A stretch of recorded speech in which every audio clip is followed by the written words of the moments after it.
大尾不？不用你调大尾哦。不用你调我大尾不？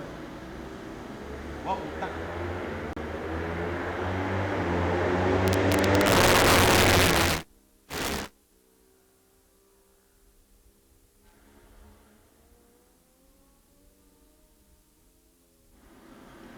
我用伊特讲甲你打，我摕到打位，你摕到我打位，无伊特讲是赢位。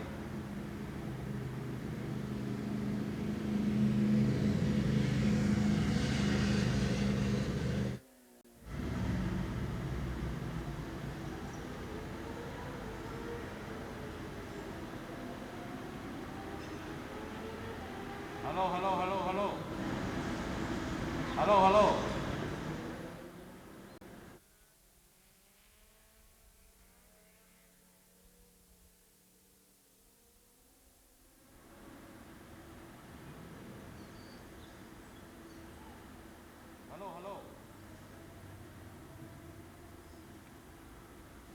Dengar, saya nak adjust.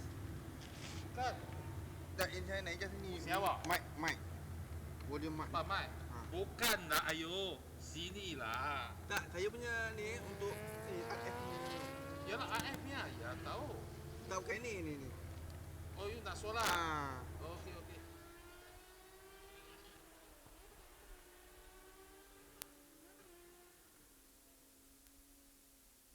Ya, Tapi saya dapat pecah. pecah. Dapat saya bagi manual je. Okey.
Test, test, test. 1, 2, 1, 2. I think we're on, man.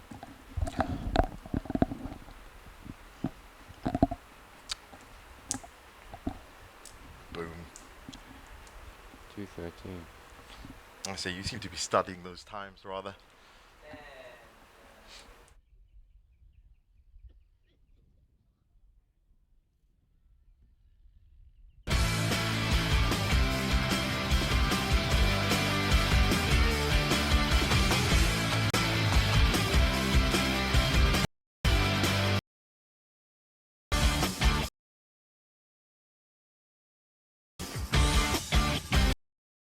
So for the first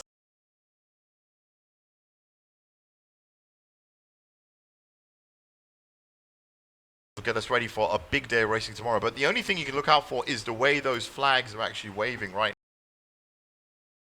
These cameras out at qualifying, well, as I said, it's brand new on the official live stream, which was, of course, it started up last year with Ross and myself here, not just for the Malaysia Superbike Championship, but some of the other championships that happen around the Sepang International Circuit as well. Malaysia Championship Series already has had 2 rounds, the Touring Car, the National Touring Car Championship. This is the National Bike Championship, which means that if you are a rider of any class, basically from 250cc all the way up to 1000cc, there is a spot for you somewhere up here, and it might just be on the grid, it might be watching, of course. You can free grandstand, you can definitely come up and enjoy the racing and qualifying, but it might also be part of the SIC Talent Development Program, which is a really important thing that we that I have to mention, because what that has been doing, that's of course the in-house talent development program at the Sepang International Circuit, and it's produced some fantastic riders and drivers over the last 2 or 3 years. It really has been wonderful to see them being taken through the racing calendar. So as Ross said, we've got about a minute to go. That's the bike there of Angelo Neo.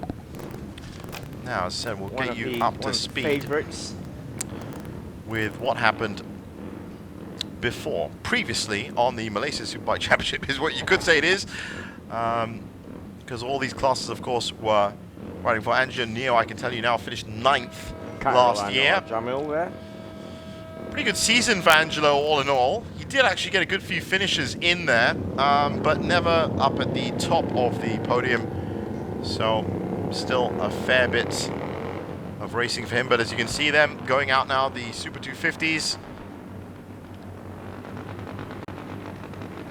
This is another landmark year for the Superbike Championship. This is actually, believe it or not, Ross, about the 16th year that the Superbike Championship has been on. It's only been called the Superbike Championship for the last few years. It used to be called the Malaysian Super Series, but for about 16 years now, we've been seeing riders come through onto this track, world famous track, of course, and of course with the track being roughly 20 years old, it means that this asphalt that you're seeing has already produced some big names. Of course, the biggest one being Hafiz Sharin. Absolutely. This year, riding in MotoGP. MotoGP will be back at the Sepang International Circuit. Absolute sellout over the last 2 years, I can tell you. 95,000 people. We've just got some information in from Race Control that, unbelievably, I don't think I've heard of this being the track temperature. Ross just said it was very hot. 55.3 centigrade is what those tires you're watching have to deal with right now. Yeah, you can see the heat waves coming off the track, and it's going to be, that's Khairul Naim Qasim, all hoping for good times today. Yep, no set amount of laps that need to be done in the half-hour period, but there are some rules, of course, that dictate qualifying. You can, as expected, I suppose, you could expect the pit lane rules to be... That's Surya Naraya. Well, he had a great season last year, absolutely fantastic, and was also fastest in free practice as well, with a 2:34.347. It'll be interesting to see those sector times coming up now. Hi, how are you doing? It's all ready to go. Abdul Hafiz Hussein there, very excited. Now, there was a very interesting, I'm going to get to it now, there was a very interesting part of qualifying. There are some, as I said, pit lane controls, race control, as you'd expect, in full effect, almost at race standards. So pit lane speeds, and of course general etiquette towards your fellow drivers is expected as the riders all get out through turn 1 and turn 2. This is going to be the scene, Ross, of some hardcore racing tomorrow. Bikes going through that opening chicane. Absolutely. decreased elevation. Saw on a those lot of first as well. excitement last year. Now, I'm just wondering if the track temperature is 55.3, is whether they're actually going to need a lap to warm up their tires or not. That's a It's great point. not the same warming up, I can tell you. Having the bike out and really getting all those internal mechanics at the same heat, the same level of temperature is important. Right now, as you can imagine, the tires are a little bit hotter than the rest of the bike. There you can see the details. By all means, get onto that site, very comprehensive site, www.sepangcircuit.com. The 2nd and 4th of November is the big one, MotoGP. As I said, Ross, last year and the year before, some 95,000 people up here in the stands. Brilliant stuff. Really amazing turnout. Of course, the riders love it as well. They've just finished the Spanish MotoGP at Jerez last weekend. That's right, we can actually. So finished around 16th. So what wasn't that bad? Very exciting race though, and that's what all these guys are aspiring. Yeah, if you can do. I mean, Hafiz always been a very fast rider anyway. Hafiz actually did drop into the Malaysia Superbike Championship last year. Last year, yeah. You couldn't really miss him because he was the one right out of the front for a bit. He was going very nicely, but he's gone through Moto 2, and of course there are Moto 3 stars as well. Just give me some of those names. There's Daniel Bogus. That's actually Ross's personal friend. I think it's qualifying to say that Ross does actually know Daniel Bogus. There you go, Ross. But some of the names that have been produced from the SIC Talent Development Program: Adam Norridin from Moto 3, Hafiz Sharin, of course, from Moto 2 to MotoGP. Kyle Idham in Moto 2 was another one. A lot of riders coming through, and it's not very often that you get the chance in your country, in your home country, to actually have a state-of-the-art circuit. Now, we're getting some times coming through. Vishwadev, 238.733. That's an opening salvo. Yeah. That's his first lap completed. 238.733 is our current benchmark in the Open 250, or the Super 250, I should say. Interestingly, Angelo Neo has the fastest Sector 1 time. Yup, Tech Chow is also having a good Sector 1, 33.258. That's bike number 12 there in your picture. These three riders all acting as pacemakers for each other as they go around these opening laps. I can actually give you the times for those racings, for the race slots for tomorrow. 9:15 will be the Open 250, so a lot earlier for these guys, and a lot, of course, less track temperature. Yep. I would assume at 9 o'clock in the morning. We'll let you know tomorrow when we're here. 10:15 will be Supersport, 11:15 will be Superbike, and 12:15 will be Superstock. Those are race 1s, and then the race 2s will happen. A bit of a half an hour break, and then from 1:15, 2:15, 3:15, and 4:15. So two 8 big races. Completely different track conditions for races 1 and 2. Absolutely, yeah, and that's going to be the real benchmark of it. Of course, the MSBK Championship does, well, it's built around, I should say, Dorna regulations, as you'd expect, regulated by FIM. Angelo Neo has set the best lap time so far, 242.173. As I said, Angelo Neo, 9th in the championship last year. And had a few wins, but not far off is Khairul Anwar Jamil, 242.226.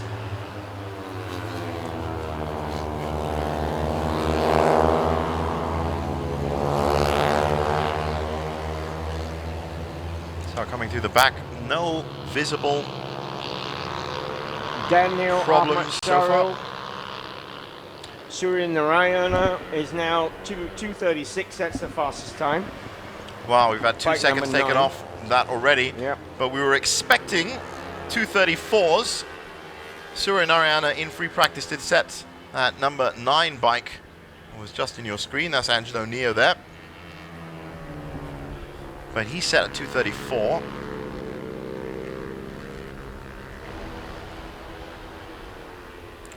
I'm just looking through Angelo's season last year.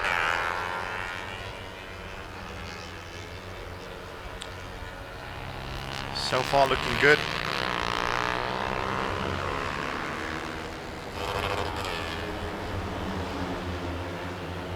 Now these bikes, all 4 classes that you'll be watching this afternoon, which we'll be watching with you. They really are knocking down those times. Now Surya Narayana 236.298, closely followed by number 72 Amirul Afik 237.158. Well, Amirul's up there already. Yeah, Yaptek Chow's in third at the moment, 237.719. They're all very close, those three.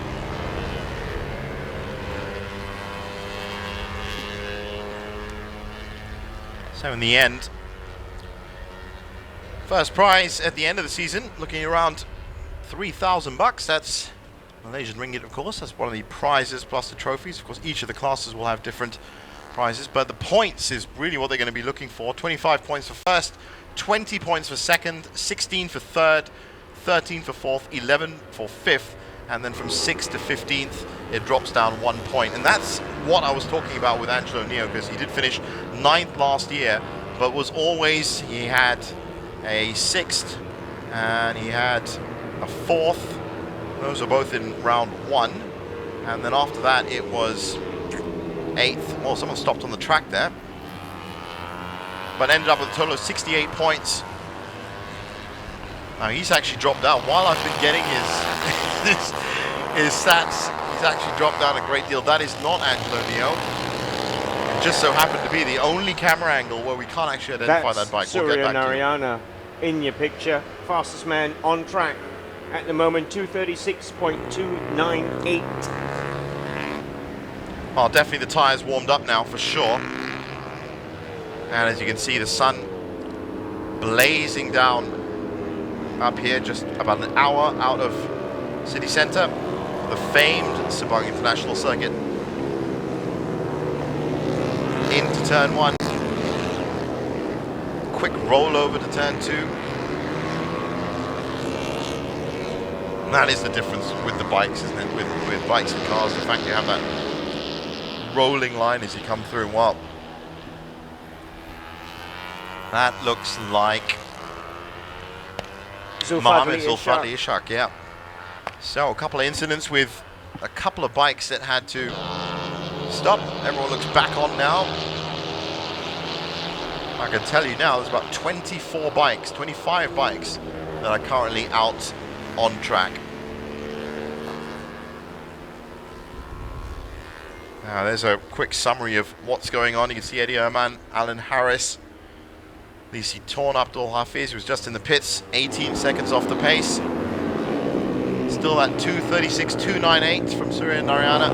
AZ Motor Performance Racing that is leading the pack, with Mohammed Amirul Afik in second, Yaptek Chow in third. So your top grid, your top row would right now be Surya and Mohammed Amirul Afik.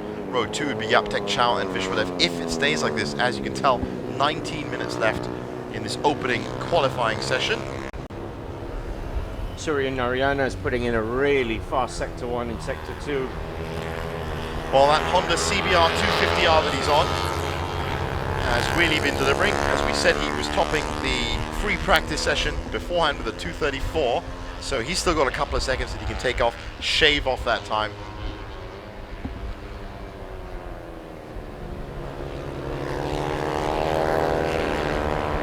That's a faster sector 3 as well, 45.4. That's from 3 Surya of Narayana. the, actually that's 3 fast sectors. Yeah. That's sector 1, sector 2 and sector 3. Yeah, that's, wow, alarmingly fast in sector 1, 32.617.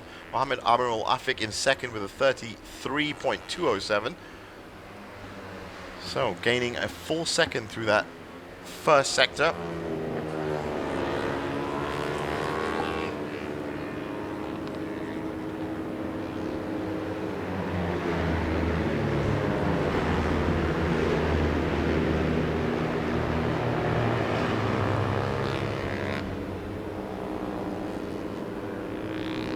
So Daniel Ahmad Sharil, 238, 220. How does that rack up?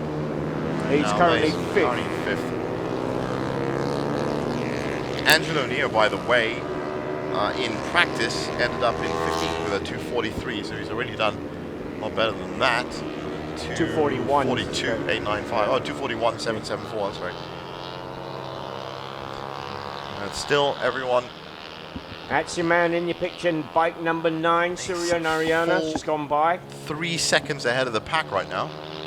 That's Daniel Ahmad Sharil in 5th at the moment.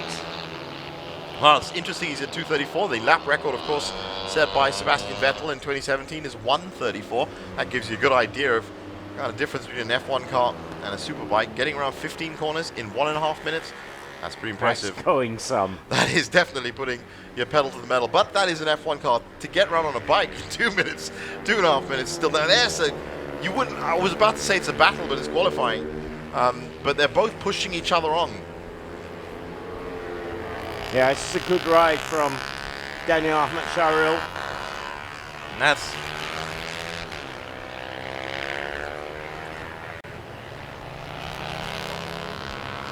so Daniel Ahmed Sharil, one of the members of the SIC racing team, number 66 bike.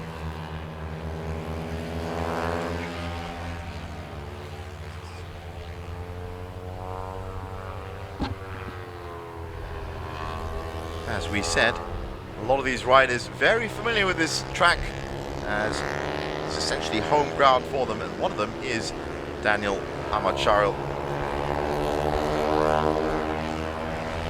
It's the ZK racing team that you got to look out for. That was set up this year. That is the in-house SIC, Sepang International Circuit team, and all of the up-and-coming riders, of course, part of that ZK racing team. So Daniel Ahmad Sharil, part of the SIC Junior ZK racing team. Now, the other rider, part of the SRC racing team, is Harith Hazik, bike number 99. And Daniel Al Fahim as well, number 63. So look out for those. Very interesting story. Talents. Yeah, very interesting story. Not just that they develop talents, but as I said a bit earlier, it's not very often that you get a beautiful circuit like Sepang International in your home country. So if you have got aspirations to be a rider, then you can come up to SIC and essentially, and I don't exaggerate when I say this, they will literally take you through the early parts of your racing career, and they'll give you all sorts of opportunities, not to mention, of course, technical support and training and development. That's what it's all about. I wouldn't be surprised if it's one of the highlights of the Asian motorsports hub as well. Have we seen any? Well, now Surya Narayana is back to his 2:34. 2:34.631 is 0.03 of a second off the fastest lap that he put in. That's Muhammad Fauzi Hassan in your picture.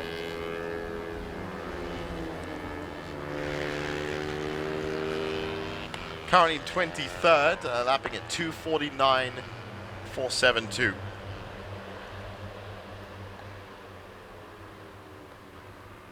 And it's great to see the lap times actually just go through the lap. You can see exactly where they are. This is the uphill section. Must be getting very hot out there now. 15, just under 15 minutes, 13:50 left in this qualifying session. Now here's a gaggle of riders on the back straight. Well, no, it's a home straight coming into turn 1. You don't really want that when you're qualifying. Whoa, bit of a wobble, huge wobble. And well controlled by both riders to get through that. Just saying, that's exactly what you don't need in qualifying when you're looking for a fast lap, is having to pick a racing line around 3 or 4 other riders. Well controlled by both of them. Meanwhile, at the front, still Surya Narayana putting in the fastest time, fastest sector 2 and sector 3 as well. Well, this could be a blinder for him because, of course, his practice target is 2:34.347. He's currently on 2:34.631. So how he comes out of sector 4 was 41.8 out of sector 4. 2:34.204. That's faster. Definitely with a statement of intent here in the Super 250 class. Surya Narayana from the AZ Motor Performance Racing Team. Now that's Alif Ashraf, bike number 11, heading that pack of 4 there in your picture. currently lapping 9th fastest, Alif Ashraf. 2:38.888 is his best time. And thankfully on the top of that pack as well, doesn't have to deal with those extra lines.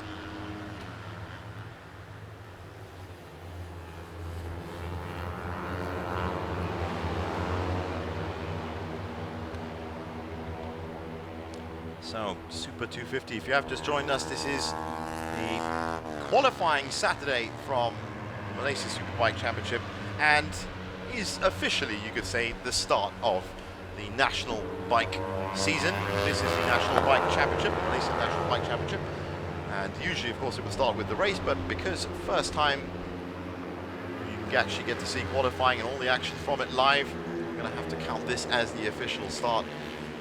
The actual real start of the race for these guys in the 250 category will be 9 o'clock tomorrow morning. Well, here's some tightness going into turn 15. Mohammed Alif Ashraf again. Just 11 minutes left of this qualifying session for the Super 250s. Alif Ashraf is going some at the moment, still in 9th. Ayman Tahiruddin, it's just taken him back.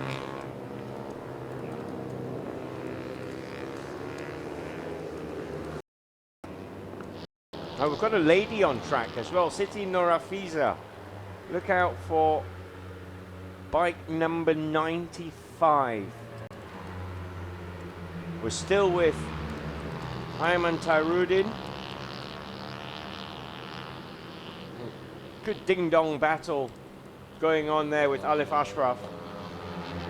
Well, I say battle, they're definitely pushing each other and trying to communicate with each other there as well. I've often wondered about that in qualifying, actually, I have to say. If you're getting a flying lap on, of course, riders can communicate. The outside of their cars is different if you're in the cars. Well, there you go. Just actually, that was a look over the shoulder. 10 minutes to go, 2:34 with 2 riders on 2:35 after that. There are some rules that govern identical times to come out of qualifying. If that happens, it'll be the next best time that was logged on by each of the 2 riders that will define who gets the top spot and who gets second, or in fact any of those. But of course, right now, nobody with exactly the same time.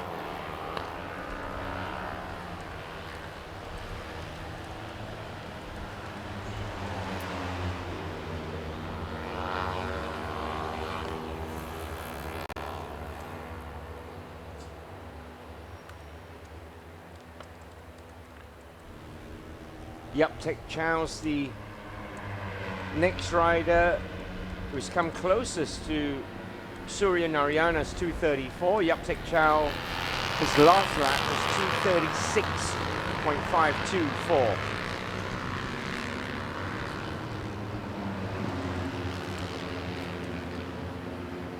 That's Khairul Anwar Jamil in your picture, bike 7.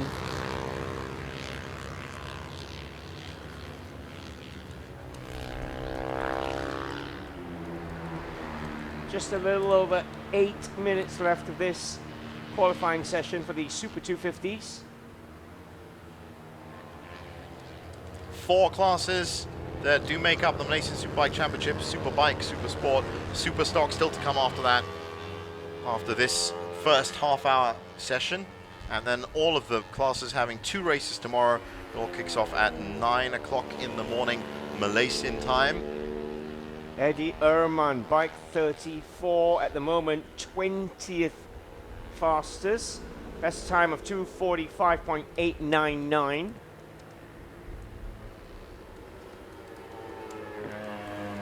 That's a good 9 seconds off leader Surya Narayana so far. Meanwhile, Surya Narayana has not been able to better that 2:34.204. That is pretty fast. I kind of said that, it sounded like he could, but he put in a 3:47, 2:34.347 in the free practice session beforehand, and he looks like he's going to be sitting on a 2:34, but he's right now the only rider who's actually broken into the 2:34 atmosphere. Said 2 riders on 2:35. We've got 4 riders on 2:37, 2 on 2:38, And here he is, into the pits. So far, #1 qualifier. And with 7 minutes left to go, you're going to have to say, it doesn't look like he's going to be coming back out again. Yeah, he probably thinks his work's done. Well, I'm not going to argue with him with the fact, as I said, he's the only rider right now to have broken through 2 minutes and 35 seconds. Well, Amirul Afik, who was second fastest, just had a very slow last lap, 2:39. That's 5 seconds off Surya Narayana's time. Amirul Afik. Now, Luth Harith Is BO1, now his Surya's teammate, #7 bike, #38 bike, is currently in 6th, but and also great, big shout out for Daniel Ahmad Charol from the SIC Junior ZK Racing Team in 7th overall right now. And don't forget, there is some 30 riders that are out on track right now. One of them is missing, by the way, Karol Naim Kasim. We saw him just earlier. Well, big question mark on our timing screens as to where he is right now. But he's the only currently AWOL driver, and we've got to take it for granted that he's going to be in the pits. In fact, may have actually been that bike that we saw stopped earlier on in the session. Now, each of these riders has to stay on one bike for qualifying and the race weekend. That is the bike that's been scrutinized by race control. So he's going to have to obviously start from the back of the grid, Karol Naim. But hopefully he's going to get his bike up. Now, that is number 66. I was saying Daniel Ahmad Charol. What a great run it's been from him. Bit of a wobble, though. Bit of a wobble, but I said one of the members of the ZK Racing Team. Such an exciting team it is. So many young riders in there, and this currently is the highest ranked of them. Daniel El Fahim is in 14th. Harith Hazik is in 17th.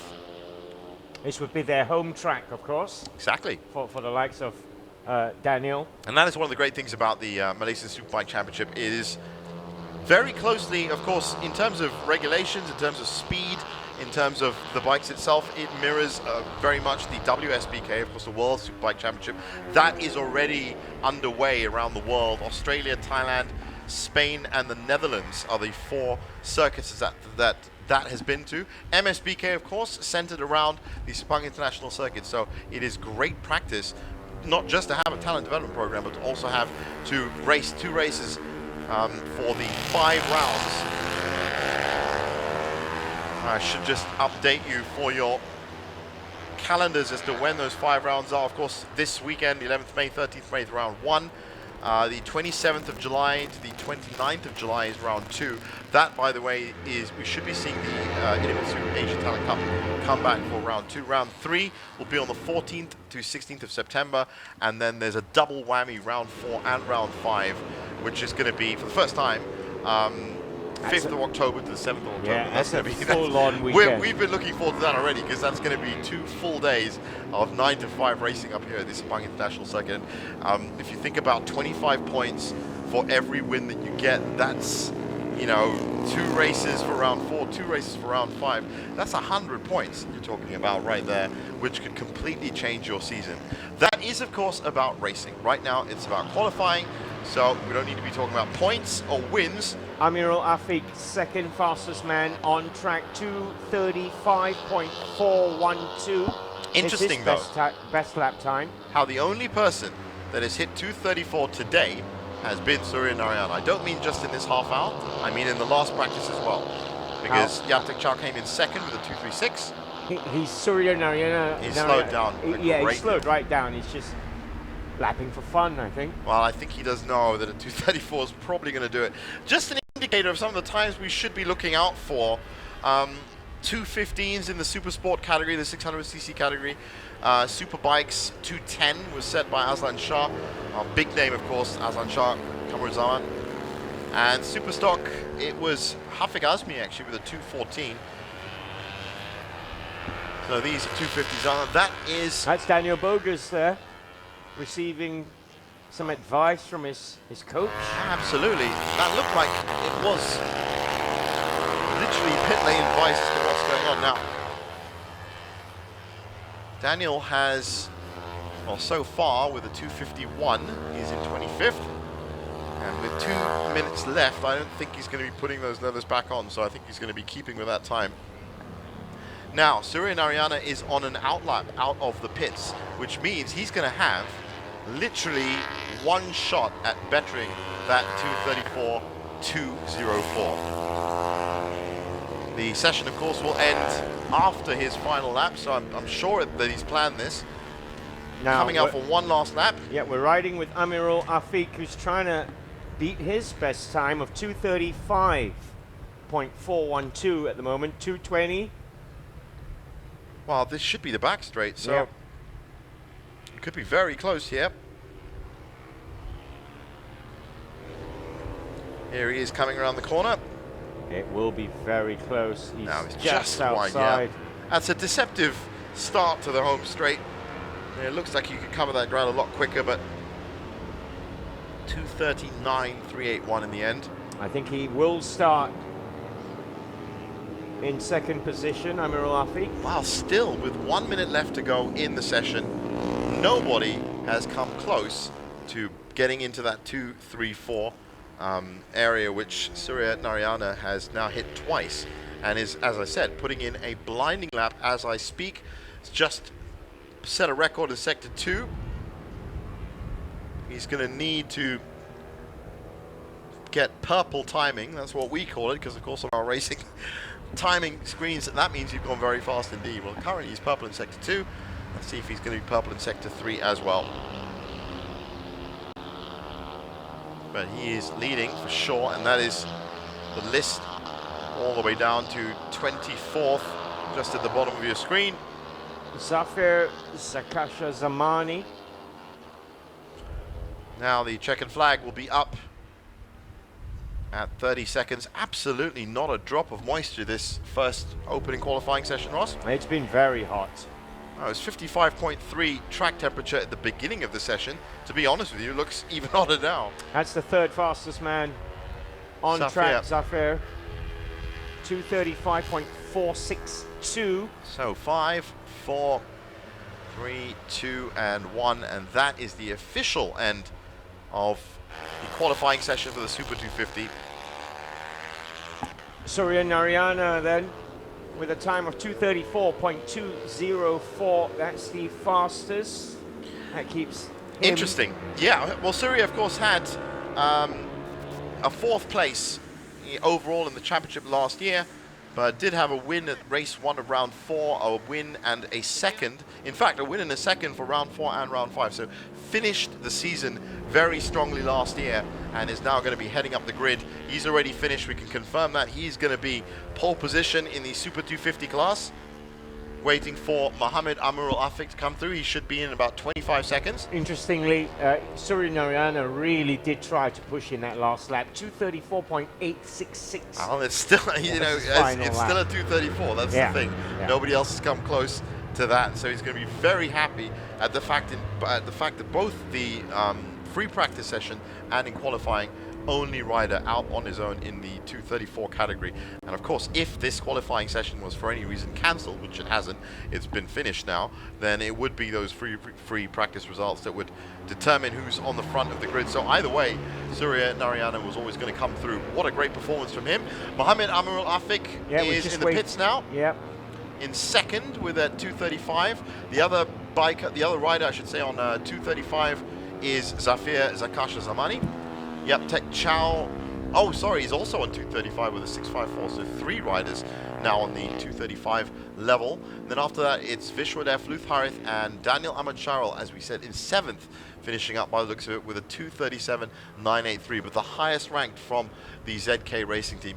Very exciting racing team to watch. I expect them to be putting in a lot of action, a lot of headlines in tomorrow's big day of racing.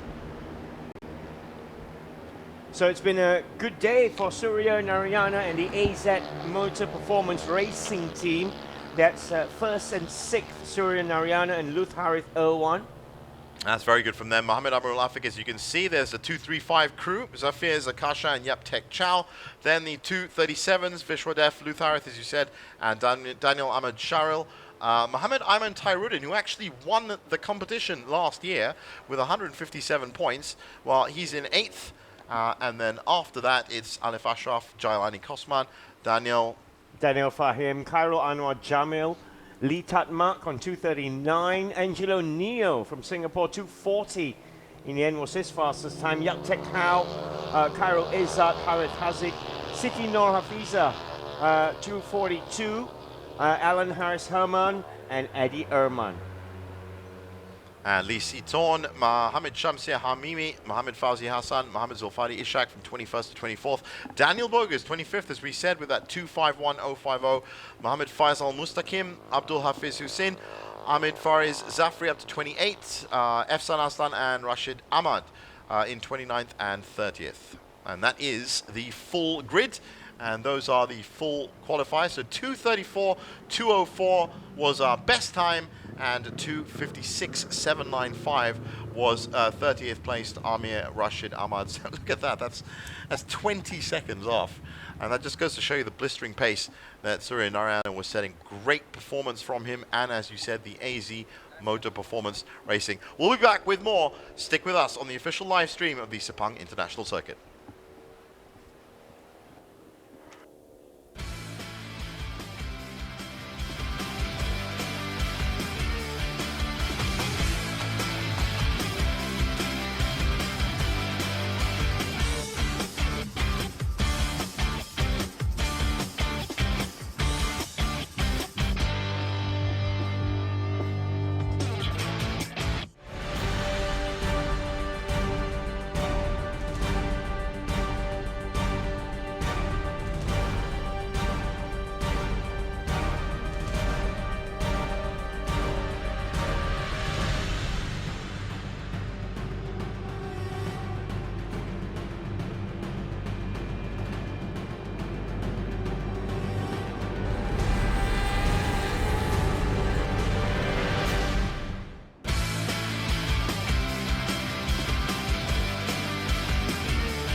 official live stream from the Sepang International Circuit. As you can see there, the Malaysian flag flying in the very sunny atmosphere up here at Sepang International. We've already had one of our 4 qualifying sessions for this opening round of the 2018 season for MSBK, the Malaysia Superbike Championship. My name is Jeevan Selvanathan. Ross Yusof sitting with me in the commentary box. Ross, that was great from the Super 250 guys. Absolutely. Fantastic from Surya Narayana. Yep. Now we're on to the 600cc Supersport. Same 15 corners from the full circuit. The Sepang circuit is actually split up into a north and south circuit, but this is the full 5.542 kilometers, 15 corners in that, and we saw a good 30 bikes out in that first qualifying session. We should be seeing 23 come out for Supersport. Absolutely. Much smaller field for the Supersport category. Interestingly, 10 riders less than last year as well. That's right, but the big names that we were looking for have all reported in for duty. Importantly, Liam Taylor McDonald, who was a rookie last year, is now up into the open class. Of course, Ismail Smiley is the man you've got to look out for. Just before we go any further, just note that down, that the MotoGP, the big race from the 2nd to 4th of November is on, and if you want tickets, then just visit www.sepangcircuit.com, where you can also find a breakdown of all the 4 classes and what happened last year. I can tell you what happened last year. Well worth getting in early for your tickets, because it was sellout last year. 95,000 people. That's just off the top of my head. That was I remember that a team of journalists were talking about the absolutely insane atmosphere it was to have so many fans up here for the MotoGP. So yes, as Ross said, get your tickets in early. Now, the big names, as we said, Ismail Smiley and Liam Taylor McDonald. Last year, pretty much flawless from both of them. In the open category, it was Ismail Smiley that had, well, a good run of wins. Round 2, round 3, and round 3 was a double win for him. Round 2 is a double win for him. Round 4 didn't manage to pick up the top points, and only picked up 16 from each of them, but it was already enough for him to get 200 points, one of our 200-point winners, 200.5 points in fact, which was a good 70 points ahead of Kurana Diraj, who's not running. That's right. But a lot of other names, of course, have been moving through the classes as well.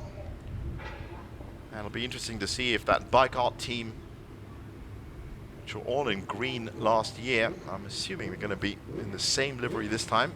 We're going to come out and set some times. 2:15 is the kind of time we should be looking at for Supersport. Just give you an update. It was Ibrahim Noureddin, one of the KTM RC90s, it's another cup, which spawned some big names from the ZK Racing team. He was actually on top of free practice with a 2:15.197 on that Kawasaki ZX6R. So Well, look out for Ibrahim Noureddin. Bike 66 he is, from the ZK Racing team. as we said, the ZK Racing team, brand new, set up this year, and is the official Sepang International Circuit team for all those SIC Talent Development Program riders. And Ibrahim Noureddin on those small KTM 390s last year proved his worth.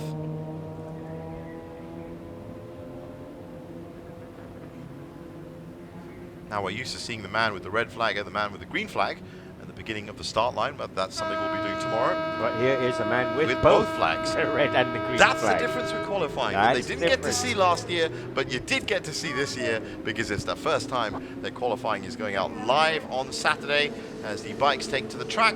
29 minutes left. So out on track at the moment, Rikstan, bike 17, 27 is Yusman Majid. Ganesan Murugan is also out there. They're all making their way out there. Look out for Liam Taylor McDonald. Look out for Ismail Smiley. There is Ismail Smiley Bike right now. 40. And it looks like he's actually changed his leathers for this year, but his bike looks like It's it is the still same very- green. yeah, And that it's was a very, very The fast bike. distinctive green. Now Liam Taylor McDonald is bike 37. He's worth looking out for, very fast in the rookies last year. That's Nitish Kumar from the ARD Performance Motorsport team. So 30 minutes for this qualifying session. You can see the clock counting down the top of your screen. Now, we weren't updating on the weather stats, which is something pretty vital up here at Sepang International, and now it's 3:30 local time. Everyone getting their own little cameras out. Highly restricted pit lane, actually. It's a very unique shot to get that specific shot. But yes, 3 o'clock, 4 o'clock. If you are going to see any rain, it can happen at any point. I'm tempted again to say, have a look at that battle. That's something we're going to be saying tomorrow. Right now, it's a question of getting a clear lap to set. Should be the fastest time. It was actually very competitive in practice. 3 bikes on 2:15. Liam Taylor McDonald, Ibrahim Norridin, and Ian Robert Dublin. Yeah, Norridin's put in a fast sector 3 already. Already, yeah. This is still the first lap. Yeah, 42. No warm-up needed, obviously. Ismail Smiley was 4th fastest with a 2:16. He was part of 2 riders that were on 2:16. Kasma Yudin, also on 2:16.579. Ismail was on a 2:16.324. And after that, Hosono Yuichi from Japan, Mohamed Helmi Azman, Yamaha R6 and Honda CBR, they were at the 2:18, and then it was 2:20 from Yusman Majid in 8th, and a 2:22 for 9th from Mohamed Fazil Mansour, and Abhijit Prasad, we saw a lot of last year, comes in 10th, 2:23. That was free practice. Well, Faisal Mansour at the moment is pretty fast, 2:17.584 for Fazli Mansour. 9 bikes have now completed their first lap, and the initial timing we have is 2:26.765. So good. Wow, sorry, 2:17 is the fastest off there. 2:17.974. That's right. 2:17.584. Ross, eagle eye. You're finding all these. Charanjit Singh at the moment, really fast sector Charanjit 1. Singh, one of our riders returning from last year.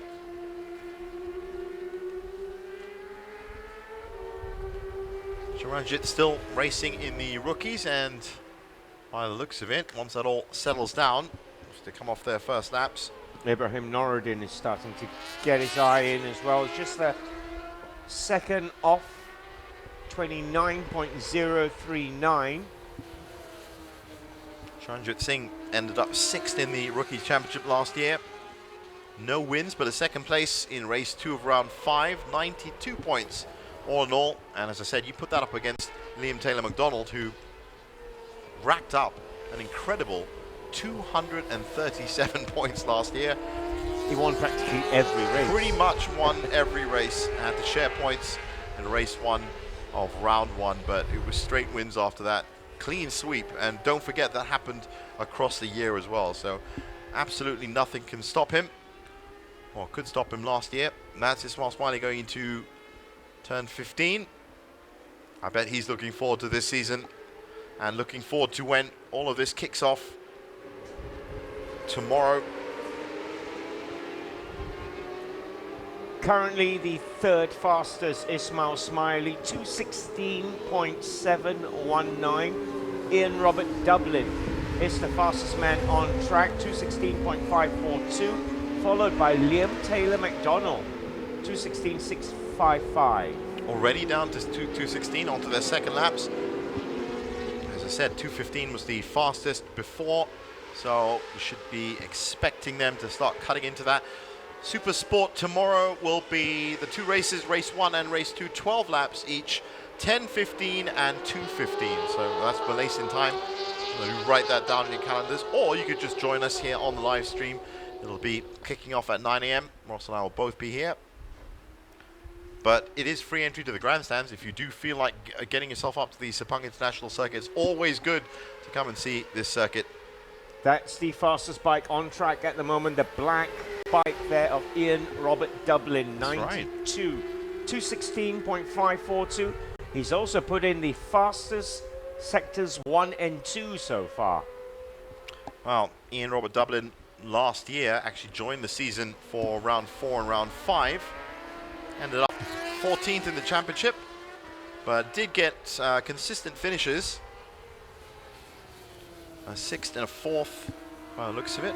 Well, it looks like Bike Art have got their bike in tip-top condition. Yeah. for Ian Robert Dublin this time round. He is flying around the track at the moment. Helmi Azman, currently in 6th, has put in a really fast Sector 2 as well. That's very fast from Ian Robert Dublin right now. Sector 1 and Sector 3 champion, we should say. 28 seconds, 28.3 in Sector 1, 40.9 in Sector 3. Nobody's come close to that yet. 3 bikes on 216, 2 bikes on 217, 2 bikes on 218, 2 bikes on 220, 2 bikes on 223, and that's where the 2x2s stop. And that already takes us up to 12th position. Once again though, Ibrahim Noureddin, ZK Racing Team, fastest in free practice, 7th fastest now, number 66 bike, with a 280, so a little bit of work for him to do. Another fast lap from Ian Robert Dublin. Now this is Ibrahim Noureddin, currently 3rd fastest. 216.206 is his best lap. And of course part of the SIC Racing Team, where they've done so jump. well. I literally just looked down for a second and looked up, and Ibrahim Noureddin has moved up from 6th to 3rd. You're right, fantastic performance. But let's not forget, he was fastest in free practice as well. Got to say, the Sepang International Circuit developing the talents correctly. Yeah, they will have plenty of time to go into that. But as I said, it is a full 360-degree complete racing program they offer these young riders. And more importantly, is we watch somebody that's gone off track. Now, hopefully, that's been a clean exit off on track. Obviously, not coming back on. Still riding with the 3rd fastest man on track at the moment, Ibrahim Noureddin, part of the SIC Racing Team. Now, I'm thinking that that's either Mohammed Shukri that we saw off or Mohammed Azrul Zul Kafli. They're both now a minute AWOL, shall we say. They were expected back on the start line about a minute ago. So I reckon there's been a bit of contact, and that was one of the bikes that we saw. Both of them in the rookies class, currently 10th and 11th in the standings. And how about that? We've just had a lightning lap from Kashma Yudin from the Hyomyong Yamaha Malaysia team, 2:15.236. Out of nowhere. That's bike number 9. Absolutely nowhere, yeah. So he's just joined the 215 club with Ian Robert Dublin and Ismail Smiley. Both of them are going to be wondering. That's a full 400ths of a second faster than both of them. It's not this man in your picture now. Ibrahim Noureddin down to 4th fastest. I reckon he's got something more in that ZK Racing Team tank. Just slides a little bit coming into the big corner. Signature corner up at Sepang International.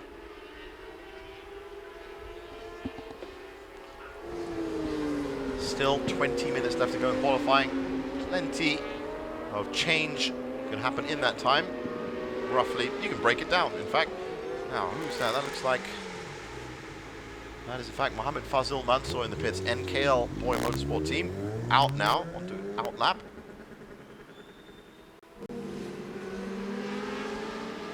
There is confirmation of that. Daniel Kasmayudin with a 2:15.236 out of nowhere, and he's still he's flying at the moment. Fastest in Sector 1. Absolutely. Well, there's a bit of a wobble from Ibrahim. Now down to 6th fastest. He's been passed by Helmi Azman. Well, I remember last year, of course, we were watching Ibrahim on a much smaller bike. We've now got 5 riders on 215. That is indeed true. And then 2 on 216, 1 on 217, 1 on 218. And then there's a 5-second gap before 10th and 11th. But as I said, it now looks like it's Mohammed Shukri that is the bike that you saw being wheeled off. Mohammed Azrul Zulkafli has been spotted around the track by the transponders. Everybody up here enjoying the start of the Malaysia Superbike Championship season. 19 minutes ago in qualifying for the Supersport bikes. Out on track, that is your fastest man at the moment, Daniel Kasmayudin. And actually just had a little inkling as to why. 2:14.771. Just absolutely blistering pace from Kashmar, 2:14.771. He's cutting through everybody at the moment. And that's with back markers as well. Yeah. I mean, I'm assuming the term is back markers still qualifying, of course, as there is no actual lead at the moment. Each of these bikes is out there. Yeah, if he carries on like this, this will be a bike to look out for tomorrow. The blue and white Hong Leong Yamaha Malaysia Racing Team, 2:14.771. That Yamaha R6. Well, Ian Robert Dublin is also on a Yamaha R6. Ibrahim Noradin on a Kawasaki ZX6R. Ismail Smiley also, and Liam Taylor McDonald also on those Kawasaki ZX famed bikes. That's the distance between Kazma and Ian Robert Dublin, I think you saw there in the background. Well, that's a full 0.05 of a second between the top two. And I think even Ian Robert Dublin and Ismail Smiley are going to be wondering where they're going to be pulling that out of. But the real question is, where did Kazma pull it out of? Yeah, where did Kazma find this? Because he's on a really fast sector 2 as well. But he's proving it. It's not in any way a lucky lap. He's showing us on screen. He's literally showing us how to do it. If you just look at the way he enters the corner, gets to the apex, his cornering speed is obviously a lot higher than everybody else. Well, he's looking very relaxed on that bike. Yeah, looking really relaxed and going from left to right, really finding his line. As we said, that 2:14 was actually set with bikes around him as well. Now but as you can see the drift there coming into 10:15. Is he on course to break 2:14 now? Knows how to throw that bike around. Comes out of turn 15, beautiful exit, and then it's all out, full power as you pull around. And this looks like it's going to be even. Whoa, that just was close. Outside. That was all down to a lightning sector 2, but really 1/100th of a second. Yeah. Outside his best time, but he is the fastest man on track. And not this gentleman here. everyone's now wondering, hold on, 2:14, are you sure? Gee, Ross, are you absolutely certain with those times? Well, we can only tell you what our climbing screen tells us, and right now it is lighting up. Every time this man gets into a corner, another Sector 1 record. Yeah. It just keeps going faster and He's faster. going faster and faster each time. 3 Sector 1 records in the last 3 laps, 16 minutes still to go. Keeping in there, about a second behind Ian Robert Dublin, currently second fastest man. Ismail Smiley, third fastest. Liam Taylor McDonald is fourth fastest. Ibrahim Noradin is still there in sixth, lapping at 2:16. Hosono Yuichi after that. Akruzi Shakrin Rostam in 8th. Yusman Majid in 9th. Abhijit Prasad in 10th. Now, what makes the Supersport class so competitive? Maybe they're trying to figure that out now. We can tell you right now, because the first 8 bikes are separated by just 3 seconds. And that was Kazma Daniel's team. Just don't tell me that they were shocked as well. They were marveling at the figures, going, "Is that 2:14? Is it true what they just said? 2:14.771. I'm sure that's all been checked out now. That's now number this is 98. Nitish Kumar on screen, currently 13th fastest. Nitish Kumar. First bike out of the pits. 2:23.623. While 2:23.623 would probably get you a lot of accolades, but right now he's just outside there as well. 2:24 on his last lap. That's a really good indicator of how fast Kashmar Kashmiruddin just went. 2:14 is 10 seconds faster, and looking very happy there. Yeah, Cosmos is still lapping at 2:14. 2:14.813, a bit slower, but still in the 2:14s. So that actually looked like Hosono Yoichi. Look, by taking his gloves off, that might be it. Happy with a 2:16.106. This is Ganesan Murugan, 17th fastest, 2:26, his best effort of the day. And Liam Taylor McDonald is back out. that's Yusman Majid coming out the pits, actually. FTA Liqui Moly Racing. Now, as we just in time managed to catch the man of the hour on that blue bike. I should say the man of the half hour at the rate this is going. No way. You're not going to believe this, but Kashmar Kashmuddin has done it again. 2:14.522. Even I want to find out how fast he's going to push this now, because that's pushing, I'm not kidding, that's actually pushing Superbike times. That's 2:10 was recorded by Aslan Shah. That was the fastest we saw from free practice from all 4 classes. And with 13 minutes left to go, 2:14.522 for Supersport. Hong Leong Yamaha Malaysia team, Kashma Daniel, Kashma Yudin. 2:14.522. That is now a full second. That's exactly a full second faster than what was seen in free practice. Yeah, he's done 6 laps as well, Kashma Yudin. So it's going to be interesting to see. So obviously the only rider on 2:14 at the moment is Kazma. After that, there are 5 bikes by the looks of it. Ian Robert Dublin, Mohammed Ibrahim Noureddin, Mohammed Helmi Azman, Ismail Smiley, and Liam Taylor McDonald, all on 2:15. Then there is a couple of bikes on 2:16. Hey, look, Ross, people are watching us on their phones. You can watch us You watch us everywhere. anywhere. And you can also watch that as well. So get your tickets for the big one happening on the 2nd and 4th of November, the MotoGP, as we look at Kashma Kashmurin. Is he going to come around again? Break that again? At the moment, well, it's slowish. I hate to say, Ross, it's getting boring now. It's getting boring, breaking the record, your own record, consecutively. He's coming around again. He's not going to beat 2:14.317. 2:14.317, an absolutely blinding sector 3, 40 seconds. And look at that, skids his way through turn 1.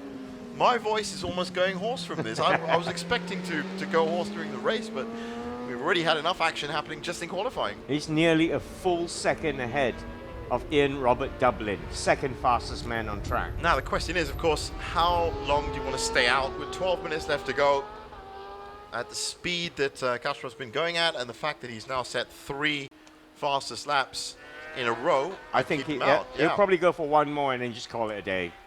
But there is always that threat of Ian Robert Dublin going faster as well. He's on a 2:15, 2:08. Still 1 bike that has now hit 3 marks at the 2:14 level. 3 marks, 3 consecutive marks. I can't even believe it, and I'm saying it. Honestly, I really didn't expect that to happen. I thought he was going to kind of max out second. This has reset the markers for everybody. That looks like the Times Bike Racing team. Ibrahim Noureddin expected back very soon. ZK Racing team currently in 3rd as the in-house SIC team, the home team, you could say. This is Azrul Zulkafli, currently 12 fastest. His fastest time is 2:22.420. Now that looks like Fazli Mansour. It is indeed. A little bit of trouble with the bike there. Currently in 14th with a 2:24.395. And it is really great, Ross, to be watching qualifying this season as well before the race. Get a really good idea of exactly how fast these guys are going before race day. But as you said, it's also a really great opportunity for everyone watching, all the motorcycle fans in Malaysia, to see how comfortable the rider is on the bike. And we've really seen Casper really been showing it.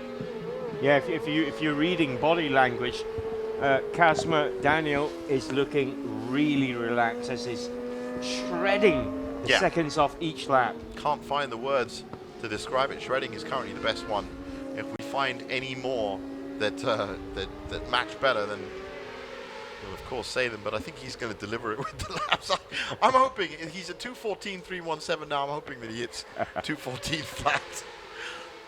I mean, who knows? Could we be talking 2:13 here?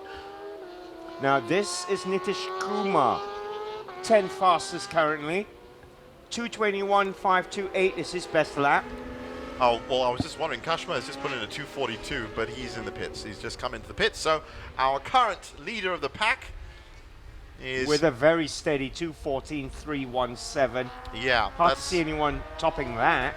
No, well, Ian Robert Dublin and Mohammed Ibrahim Noureddin, who's now in the pits, have both been having a good crack at it, and they just can't seem to beat the 2:15 mark. 2:08, 2:15, 2:08, and 2:15, 2:16 is where they are currently lodged. And that, you know, sounds slow, but it's only slow when it's put against that 2:14.317. Everybody else...